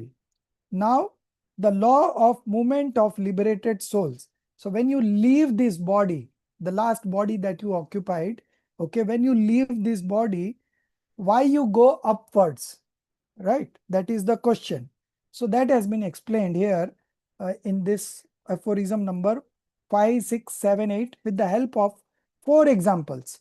Only the Acharyas can only give us the example. So Acharya Uma Swami also gave 4 examples that how the body moves upward, you know, straightway from wherever you are there in meditating pose in the last birth, because you attend omniscience knowledge and you attend liberation through meditation pose only, right? So Bahubali Bhagwan was standing and meditating, while other Tirthankars and all, they were on sitting pose, you know, meditative pose. So you get liberated from there only. From wherever you are meditating, you get liberated from there. Straightway you go up. Why you go up straightway? That has been explained through the 4 examples. Madhuji, you read. Yes, sir. Thank you. The law of movement of liberated souls. Now, we explain how the movement and position of souls occur after liberation. The related aphorisms are as follows. Tadantram mudharva gachyatyo lokantat पूर्व प्रयोगातंस गत्वान्दुत छेददत्त ताग तिपरि नामाच अविद्ध कुलाल चक्रवद्य पगतले पाला बुबदेरंड बीज वद्ग्नि शिखावच्च धर्मस्ति काय Bhavat. That's all, no, sir? Yeah. After liberation, the soul moves upward all the way to the end of the cosmos, that is Lok. Due to prior exertion, absence of attachment, the severance of bondage, and the inherent nature of upward motion, the liberated soul ascends. This ascent is like the potter's wheel which continues spinning due to previous momentum. A gourd that rises once the clay coating is washed off. The castor seed that rises upward, and the flame of the fire that always rises. The liberated soul does not go beyond the end of the cosmos, that's lok, due to the absence of the medium of motion, dharmastika. Summary of these 4 aphorisms. 1. Just as a potter's wheel continues to spin even after the potter stops turning it due to its previous momentum, in the same way, although the efforts of the embodied soul cease upon liberation, the liberated soul still moves upward by the force of prior exertion. 2. Just as a gourd previously coated with clay and thus weighed down becomes light and floats up quickly once the clay is washed away by water, in the same way, the soul, burdened by karmic weight, essence once that burden is removed. Page next. 3. Just as the rupture of the seed shell results in the upward motion of castor seed, in the same way, when all karmic bondages that cause embodiments, such as human form, are severed, the liberated soul naturally begins to ascend. Number 4. Just as a flame, when not influenced by the slanting movement of wind, naturally rises upward due to its inherent nature, likewise, the liberated soul, upon the cessation of karmas that cause various forms of worldly movement, ascends due to its inherent nature of upward motion. At this point, a natural question arises. Why does the soul, which has the nature of ascending, stop at the end of the universe? That is Lok. In response, it is said that due to the absence of the medium that enables motion, dharmastika, that is, since the medium of motion does not exist beyond the boundary of the universe, the liberated soul cannot go beyond it. Objection. If the medium of motion, dharmadavya, existed in the space beyond the universe, lokaksha, wouldn't the liberated soul go there as well? Answer. What is the point of asking such hypothetical questions?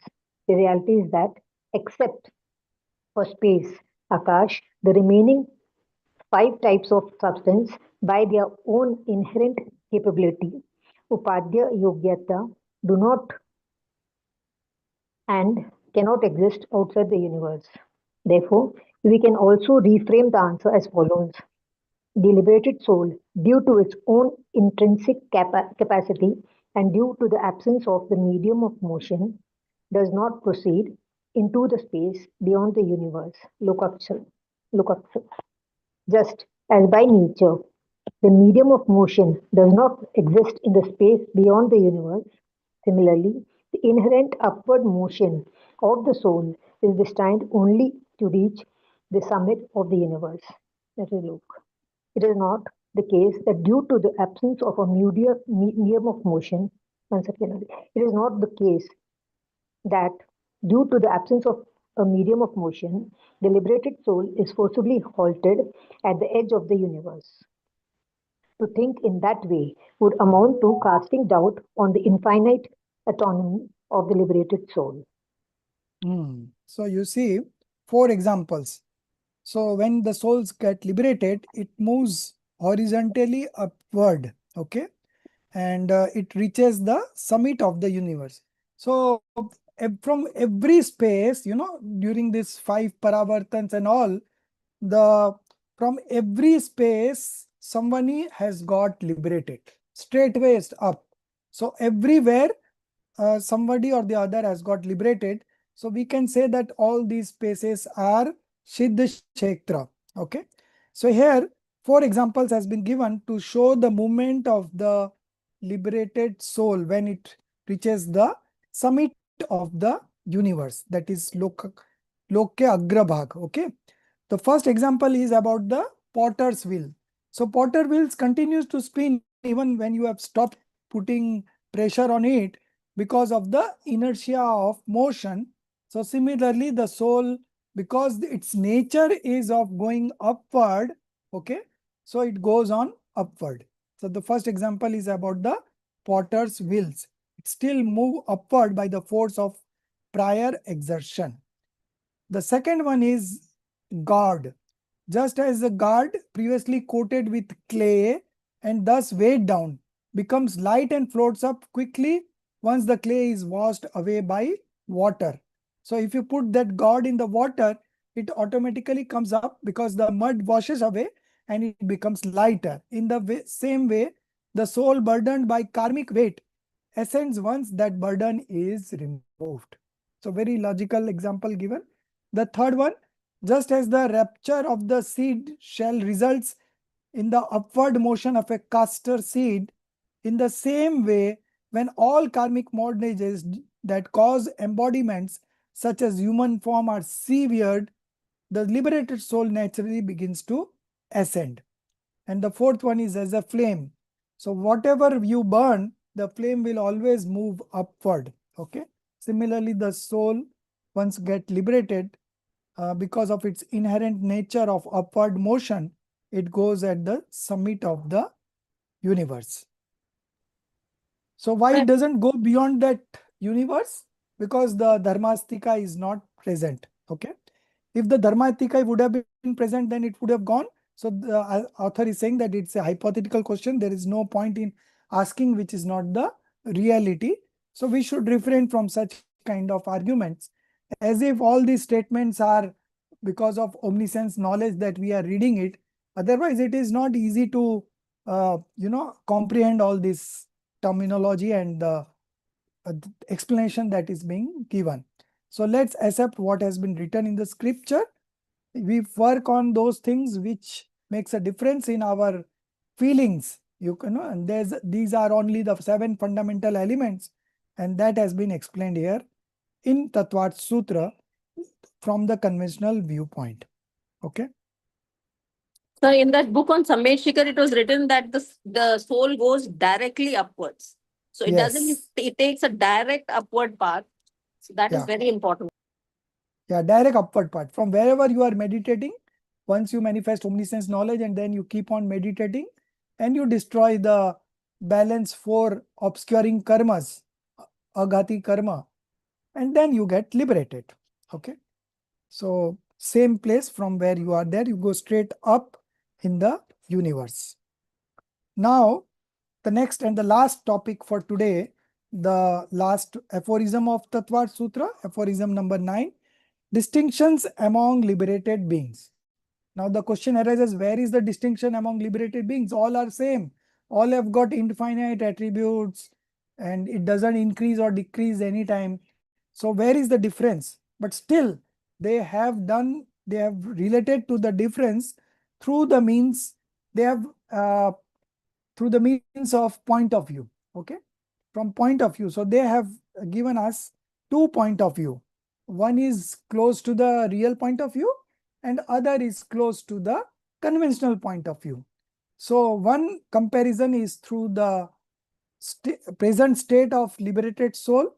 One description is from that level and the other description is from the previous birth that it occupied.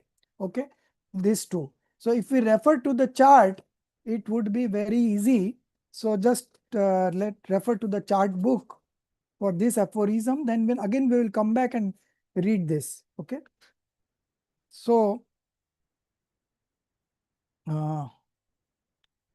aphorism number 9. Okay. So Kshetra, Kal, Gati, Linga. 1 minute.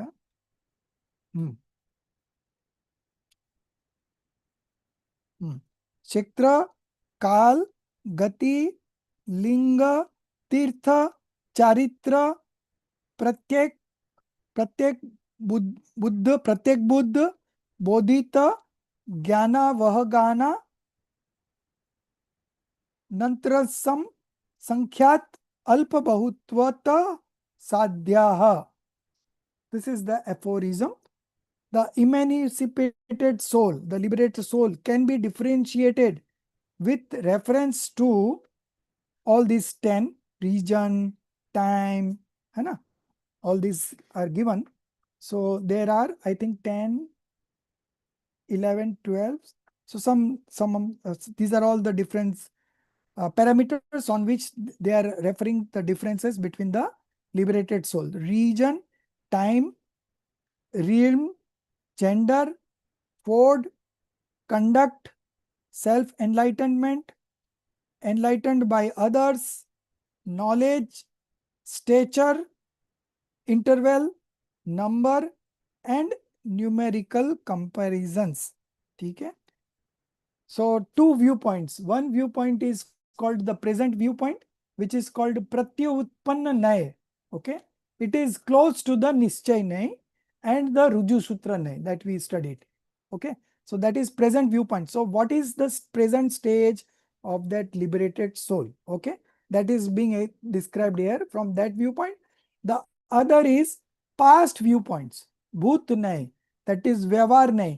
That is the immediate previous birth. Okay. So the first place. So what is the place of the liberated soul right now? Space points of the soul. Okay. Space points or the Siddha Kshetra. All three are valid answers.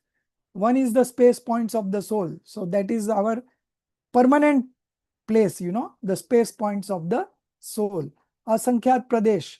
So innumerable space points is our place. Then Siddha Kshetra is a space from the conventional viewpoint, because right now we are in the top of the summit of the Lok, summit of the universe, that is the Siddha Kshetra. Now from the past viewpoint, birth perspective, 15 karma bhumi. You could be in any place and among the 15 karma bhumis that are present in the universe. And from the kidnap perspective, Dhaidip, you could be in any of the places of the Dhaidip. Okay. Then with reference to time, in one samay. So now Siddh Bhagwan, every moment it's knowing. So the time frame is one samay of Siddh Bhagwan right now.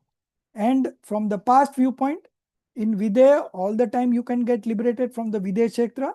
In Bharat and Airavat, only the fourth era of descending time cycle and third era of ascending time cycle. Okay, from there only you can get liberated. Due to the Hinda Aspini, those born even in the third era can become Siddha. That is an exception in this fifth era right now. Adinath Bhagwan was born in the third era and he got liberated in the fourth era. Okay. Then state of existence, Gati or realm.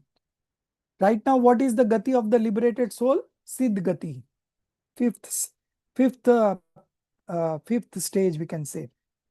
And past viewpoint would be from human life only we can get liberated. It is from human life, and prior to human life, you can come from any of the four state of existence.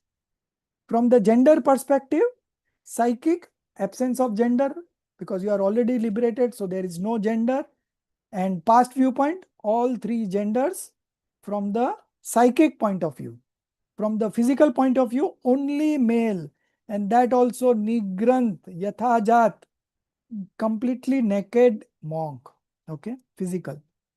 Tirth, what would be from the Tirth perspective? There is no perspective because you are already liberated. So there is no what you can call Updesh or Tirth. Okay. From the past viewpoint, of course, you would be an omniscient prior to getting liberated. Okay. Other, it would be in the presence of omniscient or in the absence of omniscient. So other would be the prior to getting omniscient. Okay. Now conduct. From the conduct point of view, there is no conduct for the liberated soul, but past viewpoint, if you see, there is a pure conduct.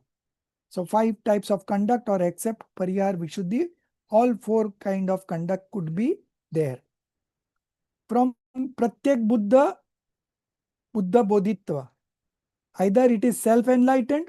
So right now, no, not available, any options not given here in the present viewpoint, but past viewpoint, either you could be self-enlightened or you could be enlightened by others. Okay. In the right belief also we discussed Adhigamaj and Nisargaj Samyak Darshan. So Adhigamaj is self-enlightened and Nisargaj is enlightened by others. So those enlightened by others, those self-enlightened are also enlightened by others in the previous birth. Knowledge, right now you have omniscience knowledge, and past viewpoint, you can have two types of knowledge, Mati Shrut Gyan, or it could be three types of knowledge, Mati Shrut Avdi, or Mati Shrut Mana Paryay, and or you could be having all the four, Mati Shrut Avdi Mana Paryay. Okay. So this is about the previous birth. Then stature. Stature little less than the last body. Past viewpoint, maximum 525 Dhanus, as we have seen in the Adinath Bhagwan. Medium, many types, minimum 3.5 feet. Then interval, minimum 1 samay, maximum 6 months. Absence of interval, minimum 2 samay, maximum 8 samay. So you know this, in 6 months and 8 samay, 608 souls get liberated every 6 months. You know, every 6 months and 8 samay, 608 soul can get liberated. So the minimum number would be one at a time. Maximum is 108 at a time also can go liberated. Supposing there is a scenario that 6 months nobody got liberated. So now how many is left? Only 8 samay is left. So in one samay, maximum 108 can go. So within 6 samay, all the 608 can get liberated. Okay. So these were minimum and maximum number. Less or more numbers comparison to soul attaining Siddha. So places, Lavan Samudra, then more would be Kalodadi Samudra, then more would be Jambudip, more than Jambudip would be Ghatki Khanda, then more than Ghatki Khand would be Pushkar Dvip. Okay. So greater, it's going like that. From time, descending to ascending to absence of both, no change in Vide. Vide, there is no change. It's always the fourth era that is there in the Vide Kshetra. Then from the realm, subhuman realm, then greater than is the human realm, then greater than is infernal realm, and greater than is celestial realm. Okay. Then gender, past, it could be neuter, female would be greater than neuter, male would be greater than female also. Tirth, Tirthankar omniscient and other omniscients also. So Tirthar omniscients are only 24 in a era. Other omniscients, Samanya Kevli would be many more. Conduct, 5 types of conduct, or greater would be 4 types of conduct. Enlightened by self or others, self-enlightened, greater are enlightened by others. And those self-enlightened are also enlightened by others in the previous birth. So ultimately it is enlightened by others. Knowledge, minimum 2, then 4, greater would be 3. 3 types of knowledge. 4 are very rare, so 3 types are greater than the 4. Stature or avgana, minimum height, then maximum height, then medium height. So most of them are medium because maximum is 525 Dhanush, minimum is 3.5 feet. So medium category would be always more than the first 2 categories. Then interval of 6 months, maximum it could be that. Then more than that is the 1 samay, and then intermediary is the most greater than the first 2. Numerable, 108, maximum 108 can go in one moment. Then the second is 107 to 50. Third one is the 49 to 25 category. Then the last one is the 24 to 1 category. So this is what we have completed the descriptions from the chart. Now from our textbook, this has been described in terms of words.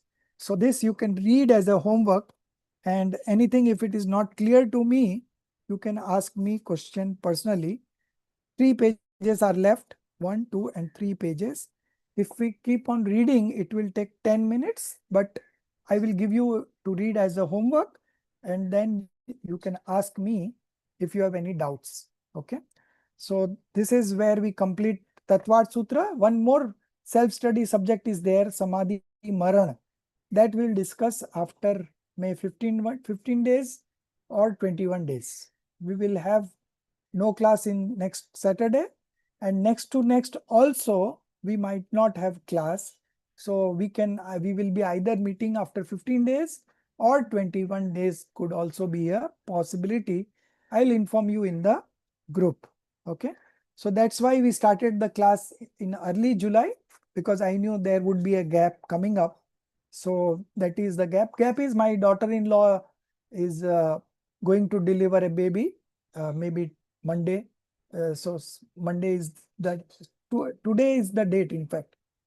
Yeah, today is the date given by doctor, but we don't know when it will happen. So I knew this. So I'll not be touching Jinwani for 10 days minimum. And so that's why we have conducted the class very early. We started very early from July. So now we will have a gap of 15 days minimum. Maximum could be 21 days also. And then we will resume with Samadhi Maran, which is a self-study subject. So by this time, I will be also sending you books through courier. So you will receive it in, say, another 7 days. It's not ready. It's in the final stages. Corrections are all done. But the person who is correcting, her father is also admitted in hospital. So she's taking some time more for the final release of the scriptures. So once I get it, I'll take a printout and courier you all the Indian students, and abroad you will take a printout yourself from there, right, Pratibha ji? Or you want me to courier you there also? Because sometimes the courier doesn't reach, The last time I sent it to whom I said Roshni. Roshni didn't receive it. You received you it. can just send us the PDF. We'll get it printed. Yeah, I'll send the PDF. In a day or two, I will send the PDF, share the PDF. You can take a printout and manage. Okay. Or someone manages also with nowadays tab also. So whichever you are convenient, but I would prefer physical books, which is where you can write also. And in tab also, my daughter-in-law manages everything with tab. She writes everything on the tab only.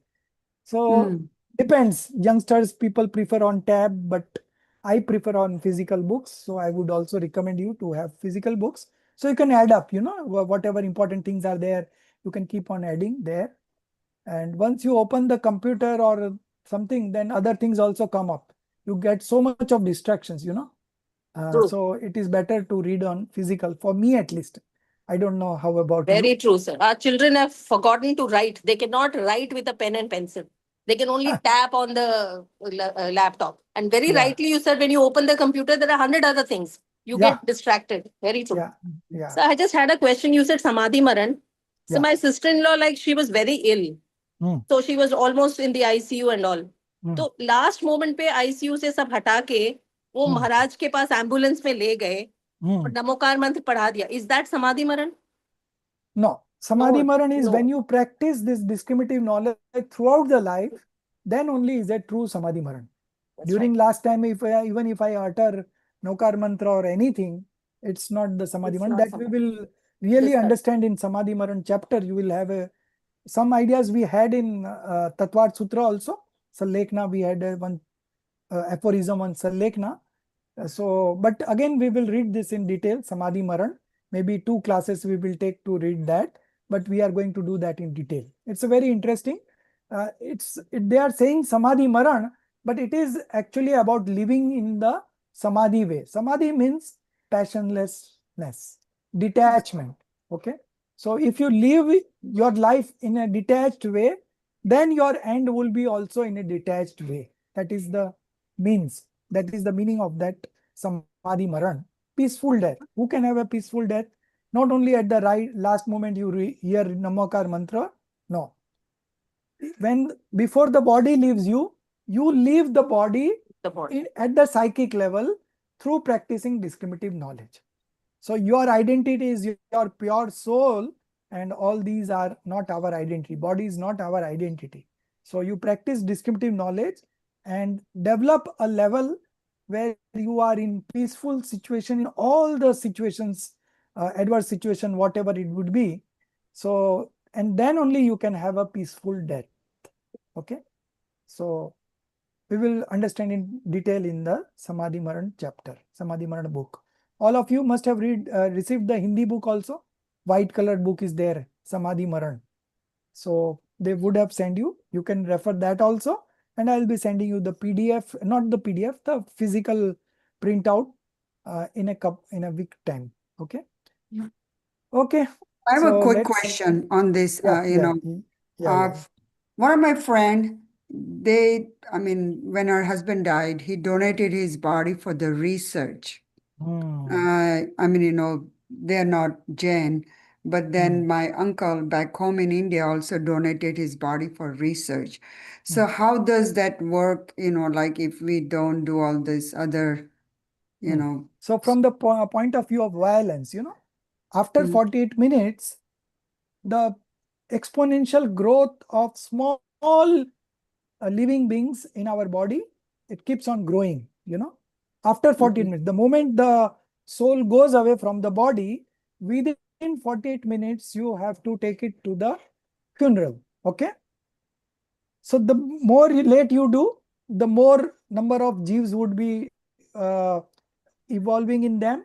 And so when you fire it, all these will die. So there is a gross violence happening at that level.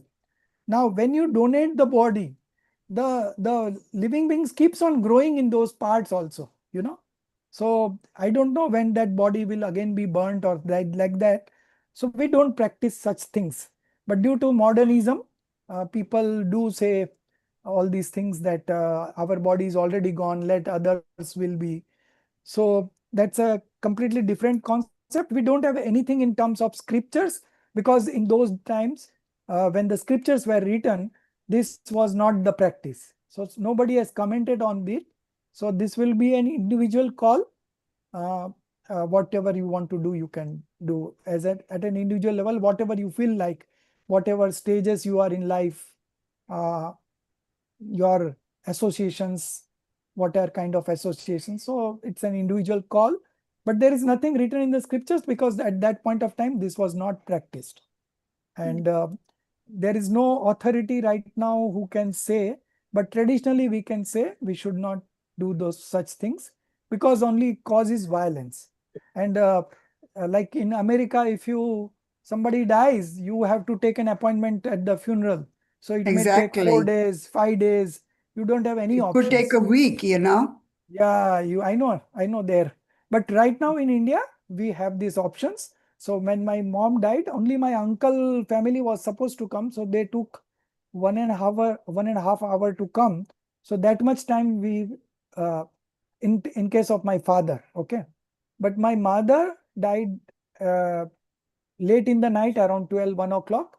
So we did the funeral in the morning, 7:30.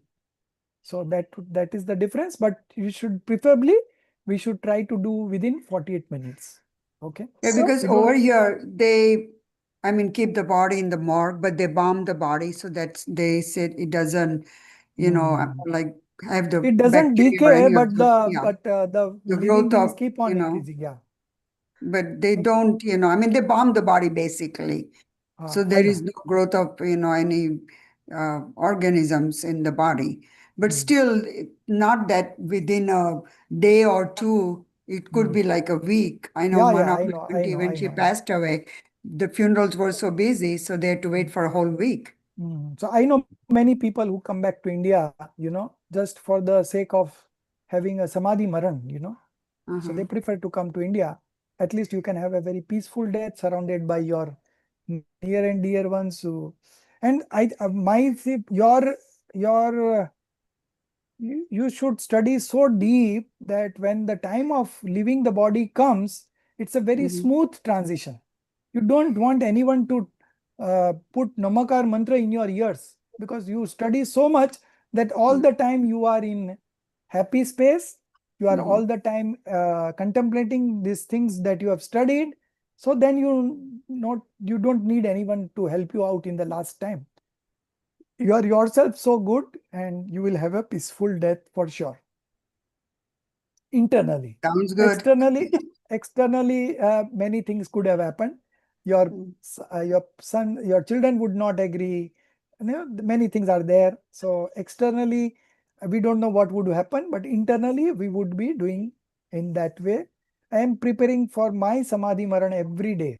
Every day, one time I think of how the death would be, and that develops a sense of detachment to all the worldly things, So Samadhi Maran would be a very interesting topic to study, and we will study in detail. Sounds good. Thank you. निज निधि निज में बताई, यह अनंत उपकार है, उसके लिए जिन वाणी माँ को वंदना सत बार है, उसके लिए जिन वाणी माँ को वंदना सत बार है. 9 times नमोकार मंत्र.